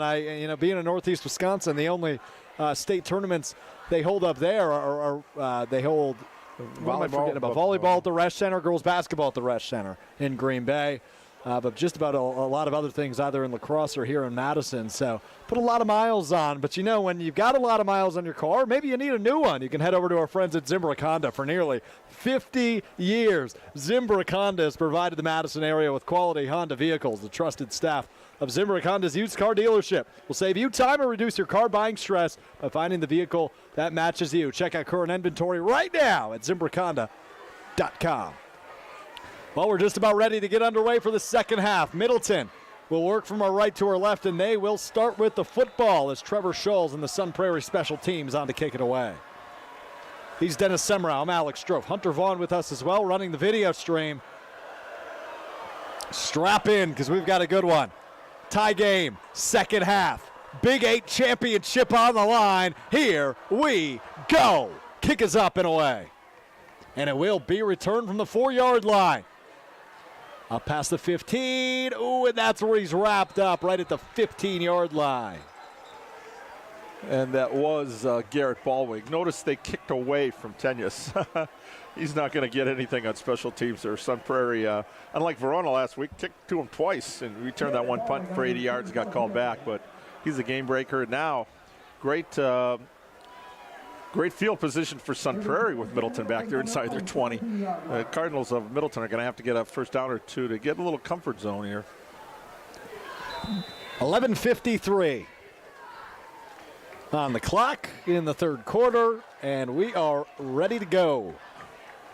Man, am I fired up for this one. Here we go. Under center is Pacini. Pacini, a pitch to Falk. Falk up the left side and dragged down by Hamilton near the 20-yard line. I see Baldwin. That's 30. Excuse me. Thank you. Garrett coming out here, and don't see 30 and 20. Falk, yeah, on the sidelines. When he took that hit in the upper chest area in the first half. Baldwin's been the ball carrier ever since. And we pick up 2 on that one. So second down from the 20-yard line. I formation here for Middleton. As Pacini again under center. He's going to look to throw this time. Here comes Ostrenga, but he gets rid of it in the direction of Tennis, and that's caught at the 45. Great throw and catch. A great hookup between Gabe Pacini and Cole Tennis. All the way up to the 46-yard line. That was huge, especially with, as you mentioned, Ostrenga right in his grill.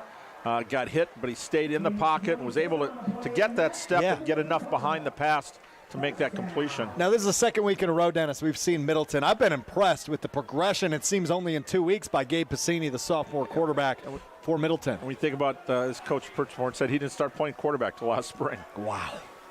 By the way, 27 yards on that completion. Here we go from the 46, a fresh set of downs now for Middleton. And a quick screen now again, a Tennis up the right side. He's up near the midfield. And they'll mark it at the Sun Prairie 49. So Middleton officially has entered Sun Prairie territory. Yeah, pick up a 5. It's good first down call. Now second and medium range here. Medium range. Yeah, I like that. I like that. I like that 5. 5 kind of in there, runner, kind of runner pass. Here's one where you can try to exploit. See if they got single coverage on Tenyus. Medium range on second down. Here's the snap to Pacini and a handoff to Ballwig. And he gets a gain of maybe 1. Oh, now Falk is back in. There we go. We're just waiting to see if he's coming back in the game. He snuck in there. So does that mean I've called both rushes on this drive incorrectly? Would you like to point that out? No, it's a tough number, 20, 30. It's tough. I see the 0. I just assume, Maybe I need a nice pair of binoculars like you got.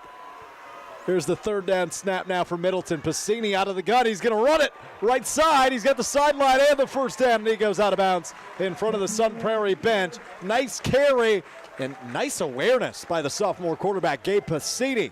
9:19 to go in the third quarter. Yeah, read the pressure and found the seam, got up the sidelines, and tried to make sure he didn't take a head-on collision with one of those linebackers. So fresh set of downs all the way up to the Sun Prairie 37-yard line. A nice run there by the quarterback. Sets them in really good field position early into the third quarter, 9:15 to go. Yeah, pick up 11 on that carry. Handling the pressure very well. That's one thing I thought Sun Prairie was going to have to try to force him into some long situations and turnovers. Snap to Bassini, who's out of the gun. Ballwig in motion now. Handoff to Falk, flags fly, whistles blow, play is dead. And this is going to go against Sun Prairie, being offsides. Bassini got him to jump. Does he got a little bit of Aaron Rodgers in him or what? I don't know. That's the second time that's happened. He's got some poise. He's drawing him offsides. He's not getting the free plays, though, quite like A-Rod, is he? Nobody does it better than A-Rod there. So make it the very normal and often, which we do see quite a bit in high school football. 1st and 5. So we're going to get 32. We're going to get a good weekend. Packer win, Badger win, Packer win. What do you think? I sure hope so, Dennis. I sure hope so. I'm a little bit nervous about both of them now. I'll be honest with you. Here's the 1st and 5. Snap to Bassini, looking to throw on first down. And he will. Left side. He's got a man. Good to Klubertans, who's up past the 25-yard line. Another first down for Middleton, who's driving early in this third quarter. They're coming out with a fire in the second half. Yeah, we talk about the Sun Prairie receivers, but I'll tell you, between Caden Klubertans and Kotenyas, and then also a nice catch there. That's a pretty good group. Yeah, Caden Gemur we've seen a bit in there too as well. First and snap. Handoff. This time it's Falk. Falk trying to fight behind his big line. Ooh, not a lot of room to operate, but he did get a short gain there on first down. Brought down by Olsen and Ostrenga. Gain of 1 brings up 2nd and 9. Yeah, nice mix here, where you got 4 rushes, 3 passes on this drive.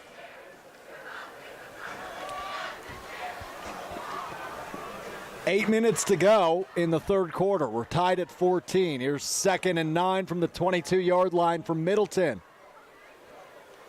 Bassini out of the gun looking to throw. And he does. Got a man. Oh, on a cross route. It was intended for Gemur. It was nicely thrown, but just a bit too much mustard on it as that brings up third down. Big play here for Middleton. Well into Sun Prairie territory. They've been rolling on this opening drive of the second half, but that brings up their first third down, Dennis. Yeah, we could be seeing a field goal attempt here. I think be a 39-yard attempt. Yeah, if you pick up a couple of yards here. First down marker all the way at the 16-yard line, or excuse me, 14-yard line. Yep. Snap, Bassini, the throw, right side. He's got a man and some space. Not good enough for the first down, but that time caught by Caden Gemur. Nice gain. Let's wait for the mark. Looks like it's going to be right about the 16-yard line. So it's 4th and 2, Dennis. Looks like so far they're keeping the offense out there. Yeah, 33-yard attempt there. And again, Halverson 1 of 2 for field goals this year. But that offensive line, you got to have some confidence here that they can pick up this first down. Like Michigan last week. Look how many times they went for fourth down and got it. That's confidence in your line and your playmakers. 4th down for Middleton. 7 to go in the third quarter. Here's the snap to Bassini, who's under center. He's looking to draw him, but he doesn't. Takes the snap. Heavy pressure. He's got to get rid of it. Dumps it off to Falk. Falk cuts up the middle. Not going to be good enough for a first down. Sun Prairie holds strong defensively, and they'll take over on downs. 10-play drive there for Middleton to open the second half, and Sun Prairie comes up with a stop just when they need it.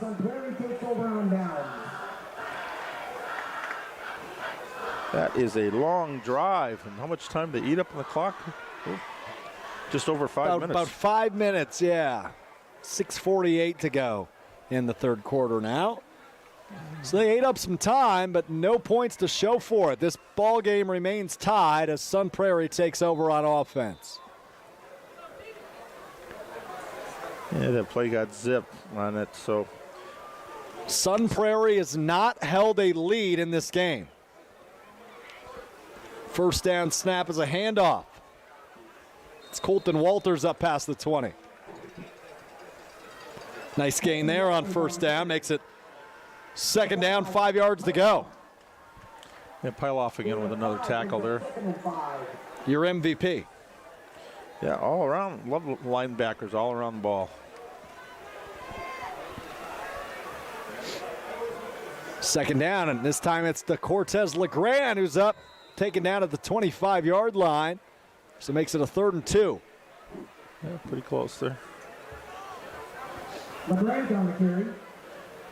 They've got a good 1-2 punch in the backfield. Dennis does Sun Prairie, Colton Walters, and Cortez LeGrand. Yeah, they're loaded, and then they've got their fourth quarterback. That's Charlie Schauer. Gets a lot of carries.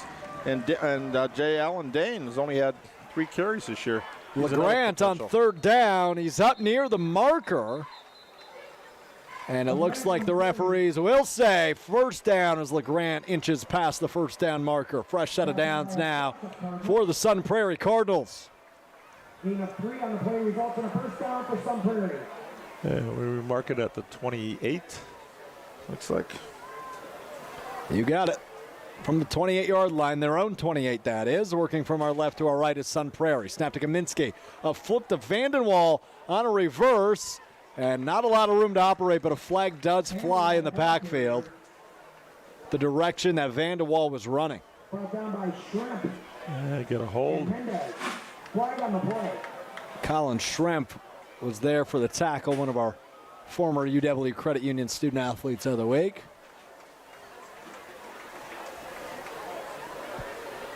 You're exactly right, Dennis. It's going to be a hold.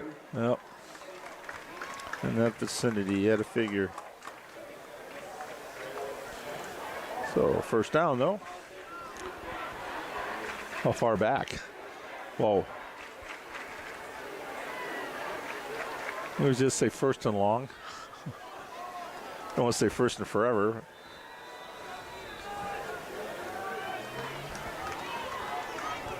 And 1st and 21, which pretty much is first and forever. There's a handoff on first down. Going to cut into that, though, past the 20-yard line is Colton Walters. Walters on the carry. Brought down by Van Buren. Up to the 26-yard line. Cole Van Buren on the stop for Middleton. Let's not forget he's got a defensive touchdown. Yeah, that's right. Brings up 2nd and 17. 2nd and 17 from the 22.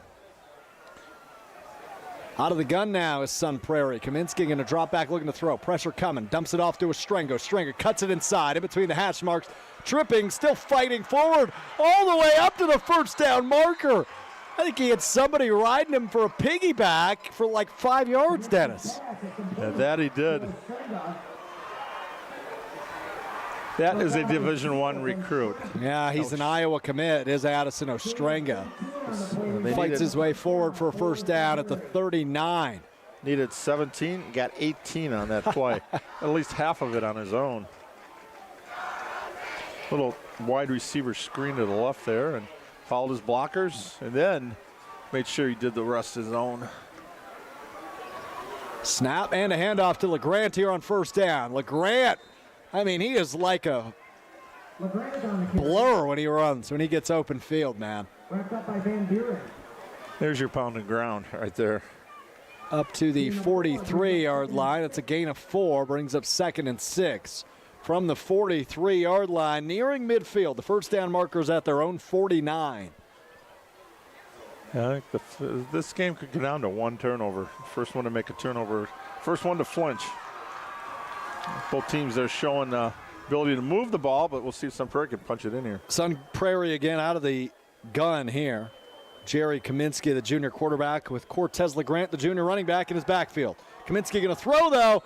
He was looking for Connor Stoff, but Stoff wasn't even looking for the ball quite. If he would have been looking for it that early, that might have been a complete pass. A flag does fly, though, sitting at the 49-yard line of Middleton. Yeah, unfortunately, though, Gus Wenning was right there in the grill, and Kaminsky had to get rid of the ball just a little bit sooner than he wanted to. And the penalty goes against Middleton. It's a holding call defensively. Yeah. Maybe a reason why he didn't turn around or get to that ball. And there's our favorite cheer. You can't do that. There we go. Thank you, Q students. Very good crowd, both sides. Look at Sun Prairie's pretty full. And we got some open seats here in front of us. Not too many. Yeah, you tell him, Dennis. First down now into Middleton territory.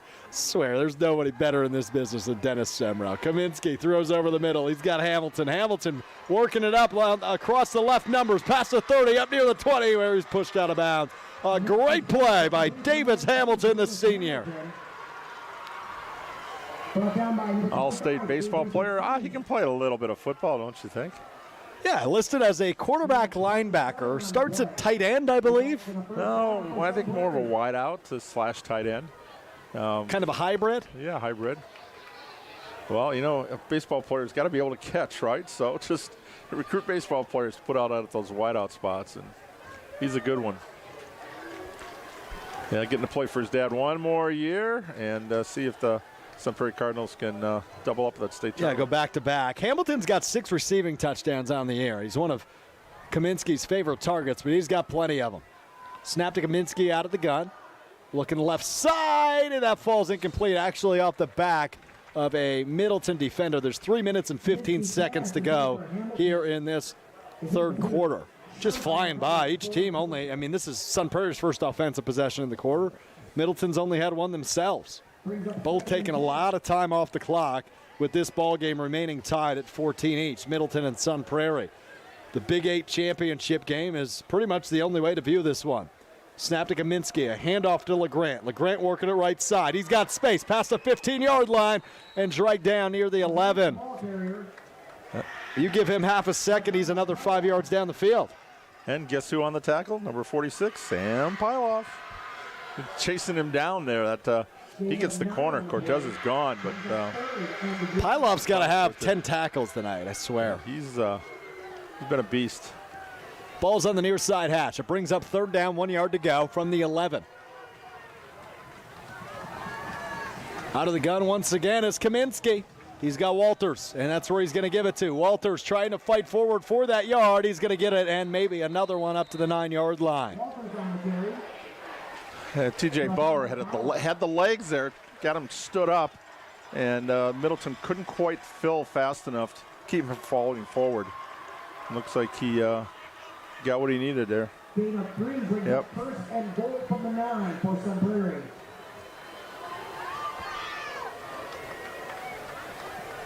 Bauer's having a pretty good game from the defensive backfield spot, too. Yeah, he is. Made a couple of TD saved tackles. So first and goal now for Sun Prairie. 2 minutes to go in the third quarter. Snap to Kaminsky, handoff to Walters, who goes right up the gut. He's got a nice hole there for a gain of about 4 yards up to the 5-yard line. Yeah, Gus Wenning met him just in the hole, and Walters did a lot of work on that one. Sun Prairie still looking for their first lead of the game. They've either trailed or have been tied the entire way. This might be the longest they have gone without holding a lead in a game, I'd imagine, all season long, as they are undefeated on the year, and most of them in blowout fashion. They started out 143-20 in the first quarter, so you figure they own that first quarter. They own pretty much the majority of the games.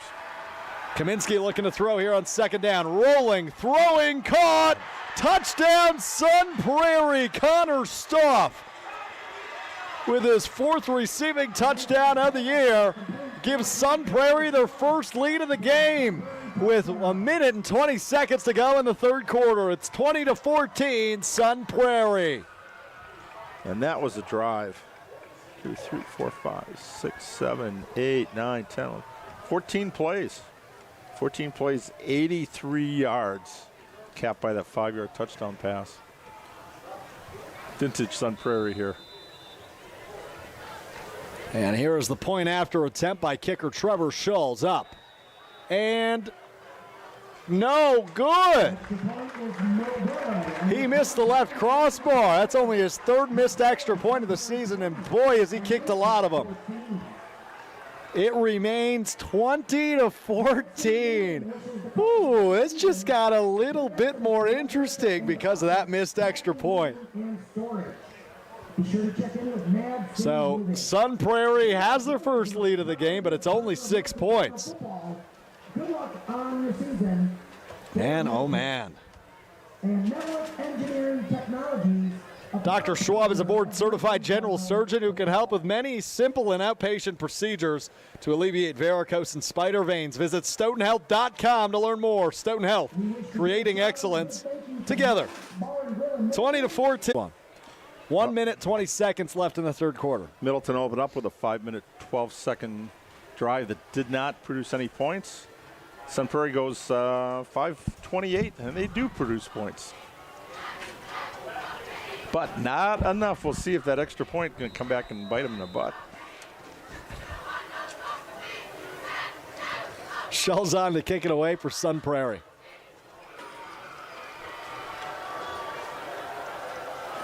There's actually a 13-play drive, 13 plays, 83 yards. Here we go. Good boot on that one. It'll be returned from the 2-yard line. Here's Ballwig. Ballwig cutting past the 20. Oh, he almost had a nice hole, but he's brought down at the 25-yard line. Nice return there by Garrett Ballwig, the junior running back.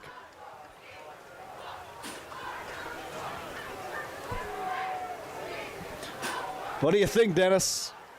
Run or pass on first down? Yeah, Middleton's they need to take some time off. They got to get their defense some rest now. The defense has been out there for over 5 minutes, so I think they're going to try to take some time off the clock. Run the ball, pound the rock. Yep, pound the rock. And we're first 25 with 1:12 left. Yeah, plenty of time here. Out of the gun is where Gabe Passini will start. He'll hand it off on first down to Bryce Falk. Falk runs into a group of just about everybody on the field right at the line of scrimmage. Not a lot of room to move there, and I think they'll mark her right at the original line of scrimmage. Oh, gain of 1, actually. Along with Davis. Gotta love when that big offensive line's able to push you forward a few feet. Yep, Sun Prairie front 3, and they're 3-4. You got Isaac Ham, the Division I recruit, there at the strong tackle, and then J. Allen Dane in the middle. He's 6', 260, and Nolan Olson on the right side. Some pretty good beef. They 6'3", average 240 pounds. Passini throwing here on second down, and he's got a man. It's Gamur. Brings up third down, not enough for a first. He's pushed out of bounds in front of the Sun Prairie bench with 24 seconds to go in the third quarter. Yeah, that's a lot to pick up here. What do you got to pick up 4? Yep.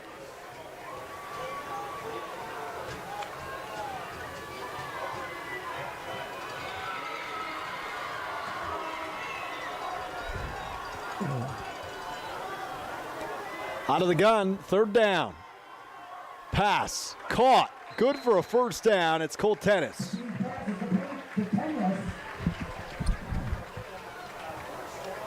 McMillan on the tackle.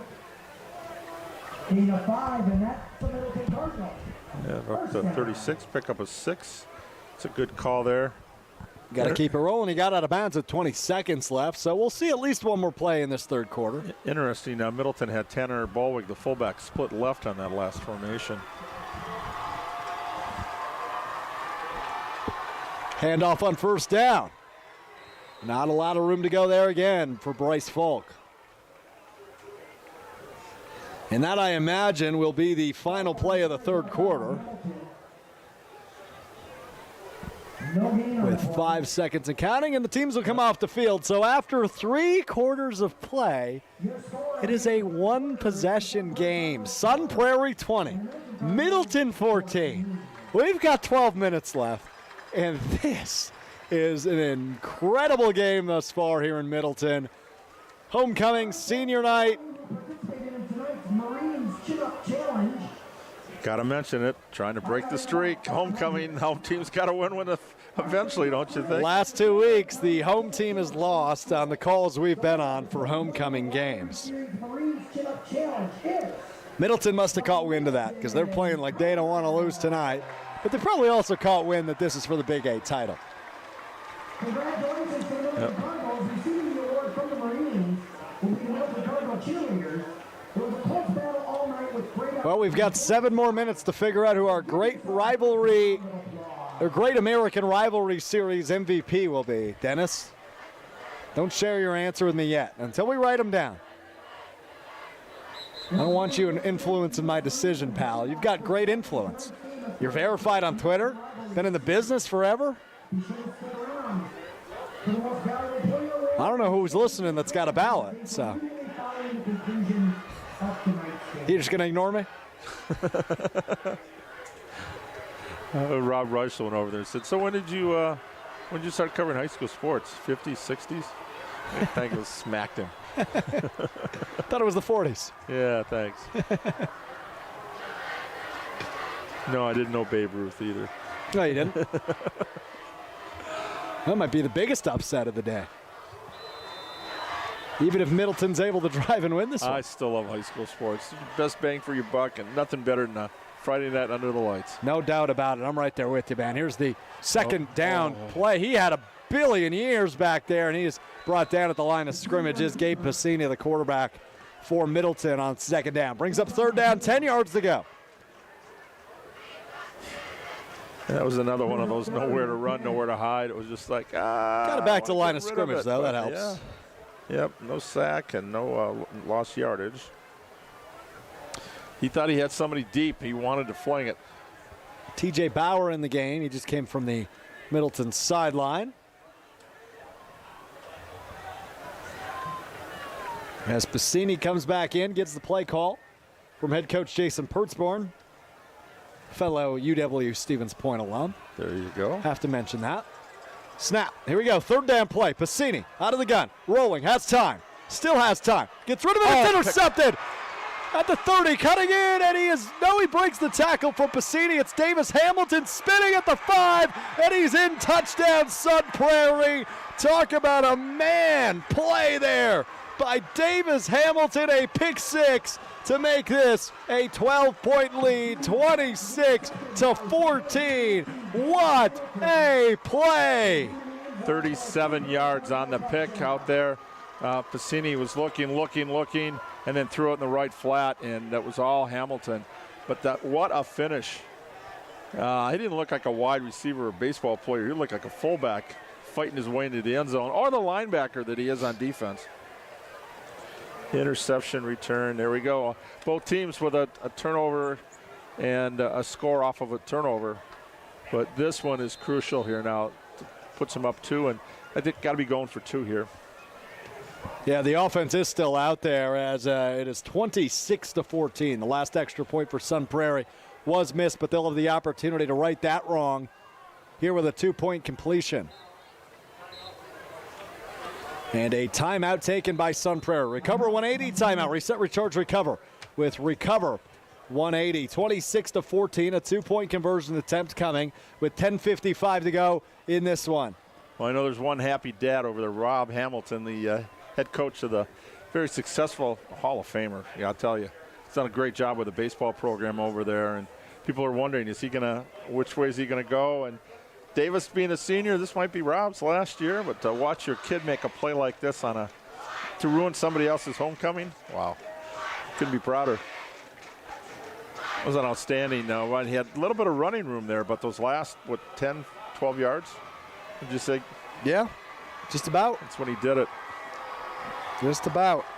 26-14, 10:55 to go, and Sun Prairie set to come on and attempt a 2-point conversion attempt. Yeah, you got to chase the points here. Put that back up to 2 touchdowns, right? too, yeah.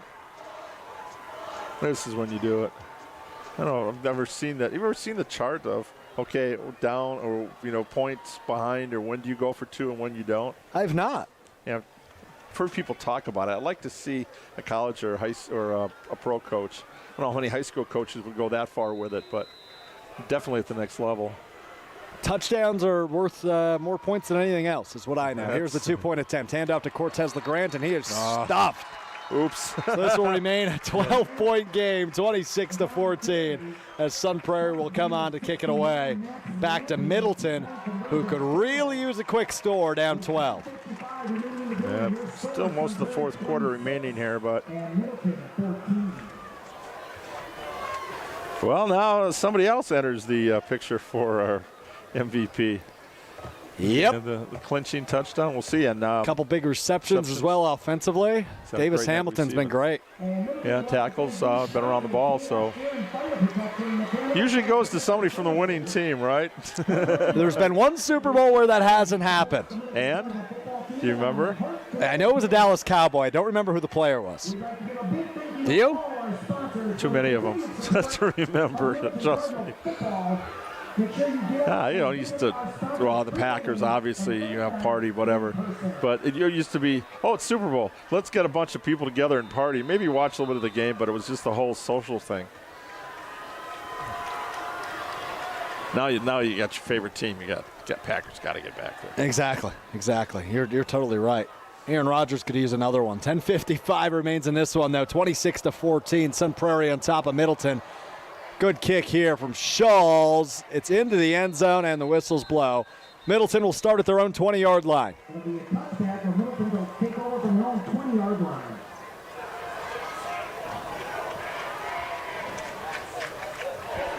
Now this puts Middleton on a hole, having to come back with two. That pretty much throws the ground and pound out of the picture. Still got to run the ball, be able to move it a little bit, but they're going to have to be going through the air. And the pressure did pay off. Sun Prairie's relentless pressure forced a turnover, ends up a score, and now up by 2. Chuck Howley was the only losing Super Bowl MVP. Good job. Pacini tackle at the 20-yard line. Might have gotten a game of 1 there on the first down rushing attempt as the pocket collapsed way too quick for him. Yeah, I blocked that in my mind. I hate the Cowboys. Grew up hating the Cowboys. Still hate the Cowboys. Even though Travis Frederick was the starting center for the. What about Mike McCarthy, head coach? Former Packers. Nah, the enemy. The evil. They call the Yankees the evil empire.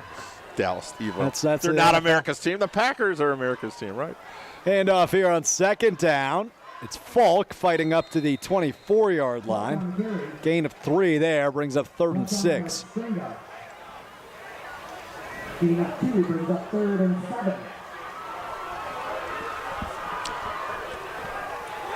Really like Addison Ostrenga's game, both sides of the ball. I was getting a good one. Yeah, they are. He is and a great dude as well. We mentioned a few times he was one of our former UW Credit Union Student Athletes of the Week. We highlight one area student athlete each week throughout the football and basketball seasons. And he was actually, I believe, our first one, Dennis. And what a stand-up guy, and really excited for what he's going to bring to Iowa. But a big run here on 3rd down by Bryce Falk. Gives Middleton new life, down 12, and a fresh set of downs all the way up to the 37-yard line. Gain of 14 on the play, and that's 14-yard rush by Falk. first down. Big play. Middleton's not going to go away easily here. So this could be the first of 2 meetings this season. I'm not convinced. I'm pretty sure they're going to run into each other, Dennis, given how the area breaks down. He's flinging it. Tennis has it at the 40-yard line. Cutting back around, trying to create some space. He loses the football, though, and just jumps on it at the 32 of Sun Prairie. That was almost much bigger, but regardless, a huge gain there for Cole Tennis up to the 32-yard line of Sun Prairie. Middleton still very alive in this one with 9:17 to go. That's a 31-yard completion here. What do you think? He faked himself out? I think so, a little bit. Moves, so many lost jukes. The ball. Hit B too many times like he was playing Madden. Yeah, I think he banged his leg against the ball and it popped out. but he recovered it. That's the key. First down handoff to Falk. He goes left side. On top of the numbers, gets a good gain there of just a couple of yards. Brought down by Hamilton. And once again, Hamilton there. Another tackle for Sun Prairie. Gain of 3 on the play brings up 2nd and 7. At the 29-yard line is where the ball lays. Yeah, running time off the clock here. Sun Prairie's going to get it back. And, yep, Middleton doesn't have to do the, they can punch it in. They don't have to do the onside. They can get a stop and then get the ball back. Middleton does have all 3 timeouts. That's something to keep in mind as they trail by 12. Snap to Pacini out of the gun. Looking to throw. A couple of pump fakes. Eludes Jorvang, and now he's brought down by Jorvang. Addison Ostrenga. There was one more Sun Prairie Cardinal in there. I couldn't quite make out the number, but there was 3 of them there. 47, Ben Olson there. Ben Olson, Jorvang, and Addison Ostrenga combined for that one. Yeah, loss of 4. Big loss there, but held on to the football. Did not throw it away. You know, he's got that pick that set up that cost him a touchdown there earlier. So got to take care of the football, and this is definitely 4-down territory. Pacini dropping back, throwing, quick dump off to Falk. A flag flies as he's tackled the 30-yard line after a short gain. We'll see what the flag is. Down by Wagner, flag on the play. Trenton Wagner with a nice tackle there in the open field.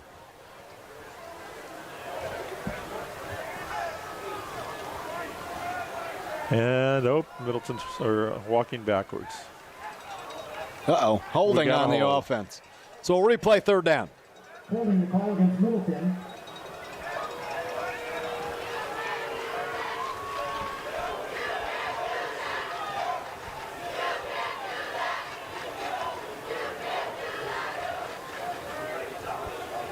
It was downfield there, so it's not too bad. Just lost a yard, actually, in that exchange. Isn't it? Oh, no. Oh, you know, it's worse. That's right. The other way. What was I thinking? 3rd and 22. That's that lack of sleep kicking in here. 3rd and 22. 22. Quick dump off. And tackle. Oh, nothing there. No room as TJ Bauer caught that pass and had nowhere to run. They're down by 12, and they're going to trot out the punting unit here with 7 minutes to go.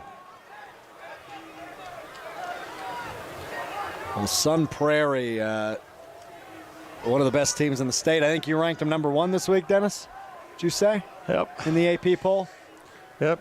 Showing a little love for the local team there. I think between Kimberly and Franklin, Sun Prairie, and then you got Muskego with 1 loss, but they're right in the mix too. And Wanakee, but their division, in the AP large schools. But when it comes to the divisions, Wanakee be Division 2. Here's a snap. It actually bounced off the turf. Nice scoop. Picked it back up. Now here's the punt. Return and a quick flag, but here's the return by Sam Ostrenga. He is quick up near the 30-yard line where he's pushed out of bounds. Yeah, I liked talking to Coach Kaminsky about him this week. He said he was going to be in the lineup on defense that brings some speed and quickness, and he's shown a lot in practice. He's earned his stripes, earned his chance to play, and we've seen that he's game breaker there, potential on special teams. Well, 6:21 to go in this 4th quarter. Sun Prairie up by 12. Let's see what they can take off the clock here, as this could be their final offensive possession of the night. And we're going to start where? 15? You got it. Yeah. Or maybe not. No. 15 is where the ref is standing. They haven't marked the ball yet, though. As we say, drop the puck. Is that what we say? Yeah. Oh, now it's half. They're marking off a half the. So that would bring them to the 7.5-yard line? 8-yard line here, looks like. Yep. 1st and 10 on the 8. So they dropped the puck then? They did, finally. You having fun, Dennis? Oh, maybe a little bit. It's a great game. Really is. Love it. Been an awesome Friday night here in Middleton. Sun Prairie at the work from their own 8-yard line. Here's a first down handoff to Walters. Walters just bouncing off defenders like a pinball machine. He fought forward for a gain of 1.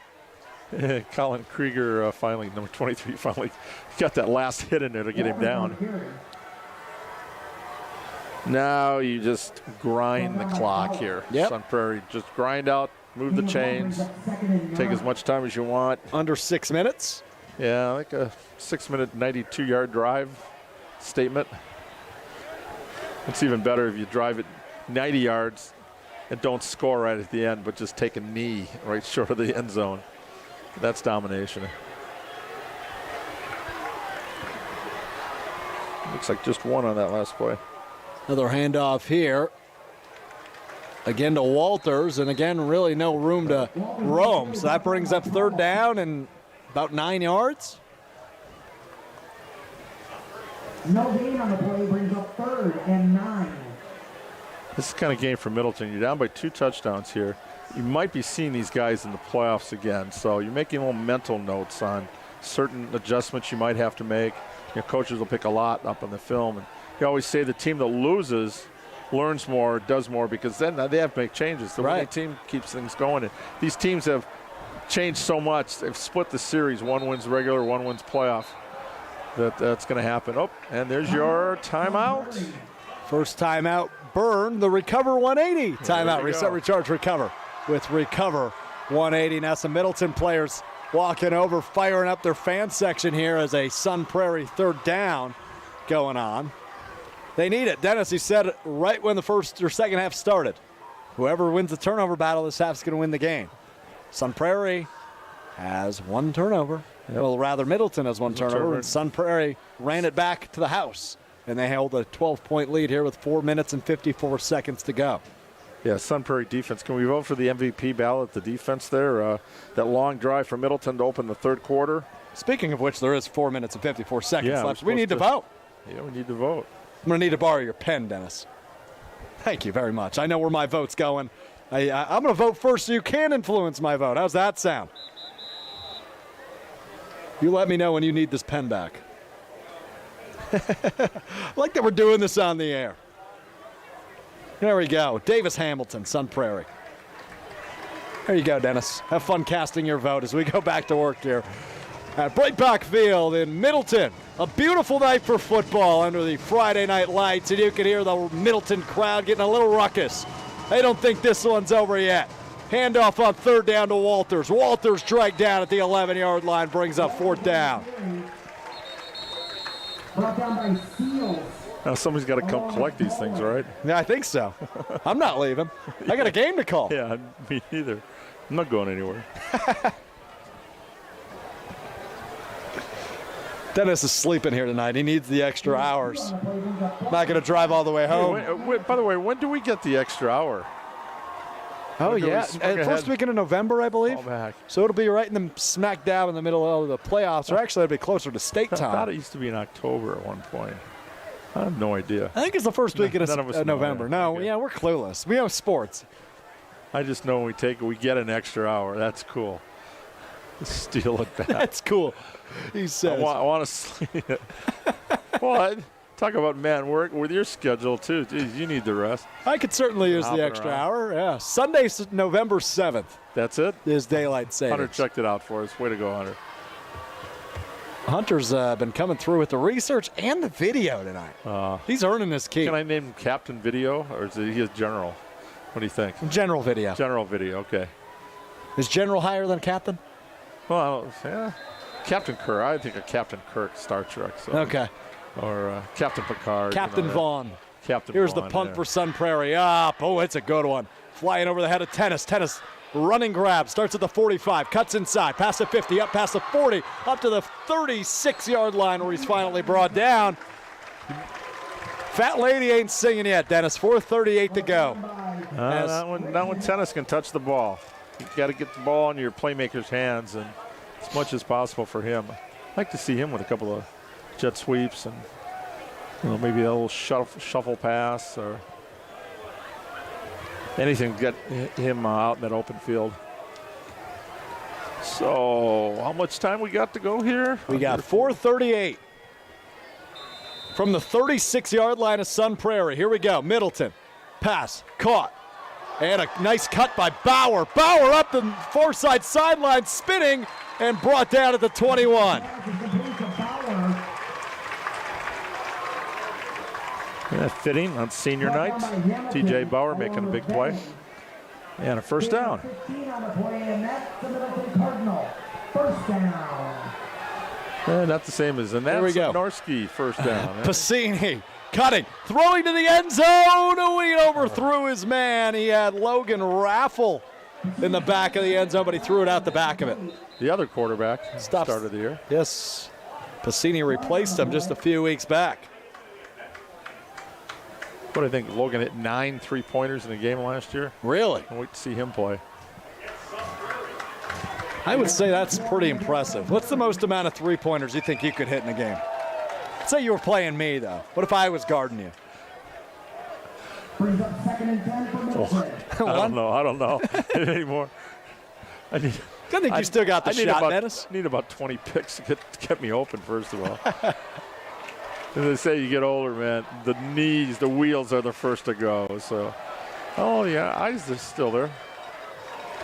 Pacini drop it back on 2nd down, throwing to Tennis. Tennis cutting inside it past the 15. He's got space inside the 10 to the sideline. Diving, he hits the pylon. Touchdown, Middleton. And they're right back in this thing. 20 to 26. 21 yards on that, and that was all Tenyus there. Now we see why he's such a special player there. He filtered his way through the defense, at least 4 players. 4:15 left. See, he teased us on that other one that he fumbled on, saving the best one for later. There you go. Cole Tennis gets into the end zone.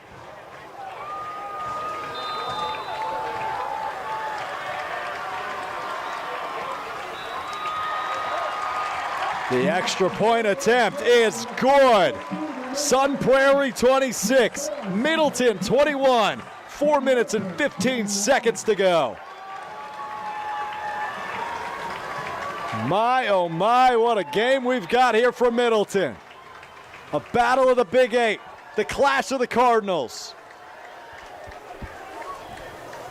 Fans heard a total that was collected this evening from American Family Children's Hospital Pediatric. That was just a 2-play drive. 36 yards. Tennis started it with the punt return and finished it with a nice catch and run. That guy's got some agility. Wow, some grade A agility. Cutting like he's dicing onions. Thank you for your support. Now, what do you think? Too soon to try an onside kick? With 2 timeouts, I think it is, but you have to have an immediate stop. Yeah. I wouldn't doubt they try it, though. What do you try? Their defense has been really good when Sun Prairie's been in Middleton Field. And we have, 9 players between the 50 and 45. Yep, and now they're spreading it out a little bit. Hamilton moving all the way back pedaling. We saw the pooch at DeForest. Kick is up, and it is fielded at the 20-yard line.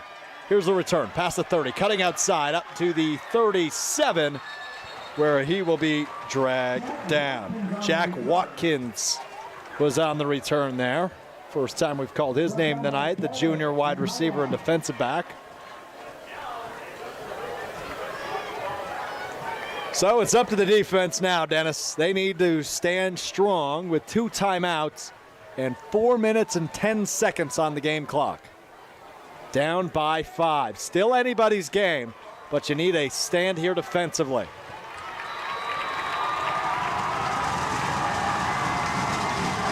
And the Middleton faithful getting loud. First down, handoff to fake handoff. Throw, overthrown, intended for Vandenwall. He even faked me out there. They took a shot on first down. That only took 5 seconds off the clock. 4:05 remains. That's the danger they were trying to go. And that was one-on-one coverage. Was that Tenyus? Yes, it was. Or also was 12 back there, Hayden Hellenbrand. Middleton crowd getting real amped up. They know what lies on this matchup. A Big 8 championship. 2nd down. And a flag flies before the snap. False start on Sun Prairie. Moves them back 5 yards. Sun Prairie faithful holding their breath. A lot of ball game left. Looks like a few Sun Prairie fans left a little early. Maybe you got to stick around to the end of the game. What did Kenny Rogers once say? Don't count your money when you're sitting at the table. We're still sitting at the table here. Second down snap. Kaminsky over the middle, caught and dragged down quickly. Nowhere to run there on second down. Van Buren again, number 18. Clock is at 3:45 and counting here, Dennis. Not going to use the timeout on third down. I think that's a smart decision by Middleton. Now, you know Sun Prairie's going to burn some clock, but listen to how loud the Middleton fans are getting. This place is a ruckus. Biggest play of the night for the Middleton defense. Here we go, third down, 3.5 minutes to go. Handoff to LeGrant. He's got the ball right side. He's got some space up the sideline. First down, and then some into Middleton territory. And the Middleton crowd has gone silent. Cortez LeGrant. Here, game breaker got outside up the sideline and could not be stopped until it finally got knocked out of bounds here. And a timeout burned here by Middleton with 3 minutes and 13 seconds to go. 29 yards on that run for LeGrant. That's a dagger right there for Middleton, but still plenty of time. Yeah, I don't know if it's quite the dagger yet, but it's certainly a stab in the back a little bit. Still got hit, as that will bring a lot of time off the clock. Now only one timeout remains for Middleton, and a fresh set of downs on deck here for Sun Prairie. Well, both of these teams, Dennis, at the very least tonight, have shown what they're made of. These are two really good football teams. I don't know that anybody in the area will stack up with them in their division.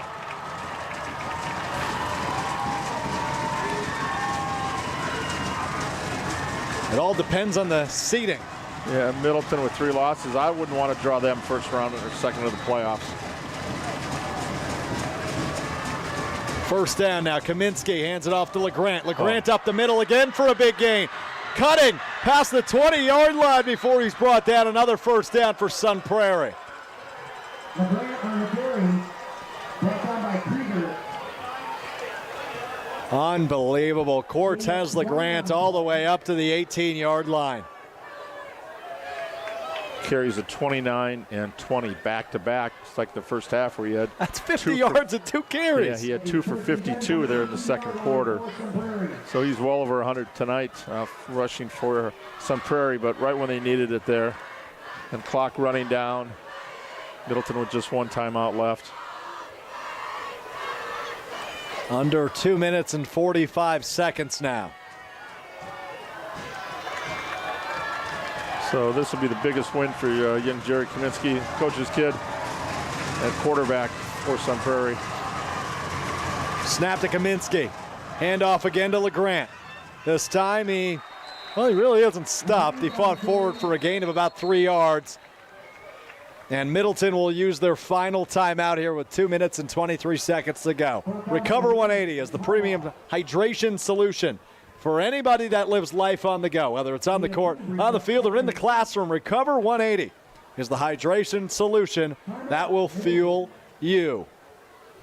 Just over 2 minutes to go in this battle of the Cardinals, 26-21. Sun Prairie on top of Middleton. No timeouts remaining for Middleton. Second down on deck here for Sun Prairie. It's like Jim Carrey once said, so you're telling me there's a chance? Well, I'll tell you, Sun Prairie here. Field goal, that gives them an 8 points. Middleton would have to get a touchdown and a 2-point forced overtime. So got to be thinking possible field goal here. And for Sun Prairie, that would be their first of the year, I believe. Yep, Schultz 0 for 2 coming in. Here's the second down play. They're going to line up out of the shotgun. Colton Walters is the featured back. And that's where they'll go with it. Walters swarmed in the backfield for a loss. Nice stand by the Middleton D there on second down. Brings up third, but the clock continues to roll. Got to keep that in mind. Sam Pyloff again with a tackle along with Keita Seals, the nose guard. A loss of 5 on that play. Clock at 2 minutes, continues to roll.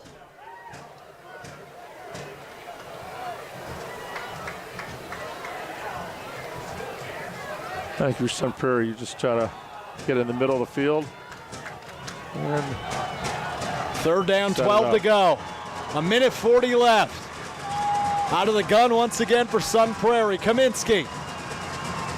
Snap, handoff, LeGrant fighting right side, cutting in, and he is stopped short. Late flag flies. It's a 7-yard gain there for Cortez LeGrant, but a late flag flew from deep in the end zone is where it was thrown from. So we get a late hit penalty or a possible face mask on the tackle. Also got an injured Middleton player down, so that'll stop the clock at least momentarily.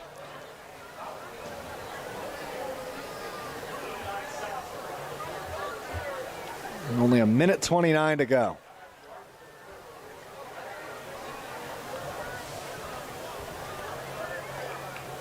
And depending on the flag, we will have, well, let's wait on the flag before I say we'll have fourth down. Great time I have no idea who that's against. Great time management here by Sun Prairie. Being able to run the clock, move it up the field.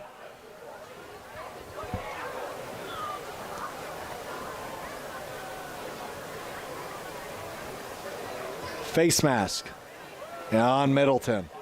Yep. This flag goes against Middleton, and that'll essentially end the game. Automatic first down. That 5-yard face mask penalty against Middleton. That will do it. Just need a couple of successful kneel downs, I assume, is the direction they'll go. Yep. A couple of team rushes here, and we'll be done. The result of the penalty is a first down for Sun Prairie.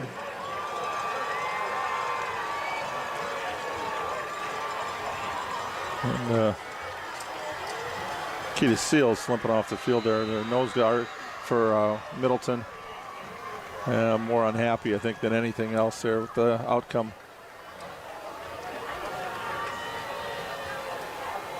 Snap to Kaminsky as the clock continues to wind now. We're at 70 seconds.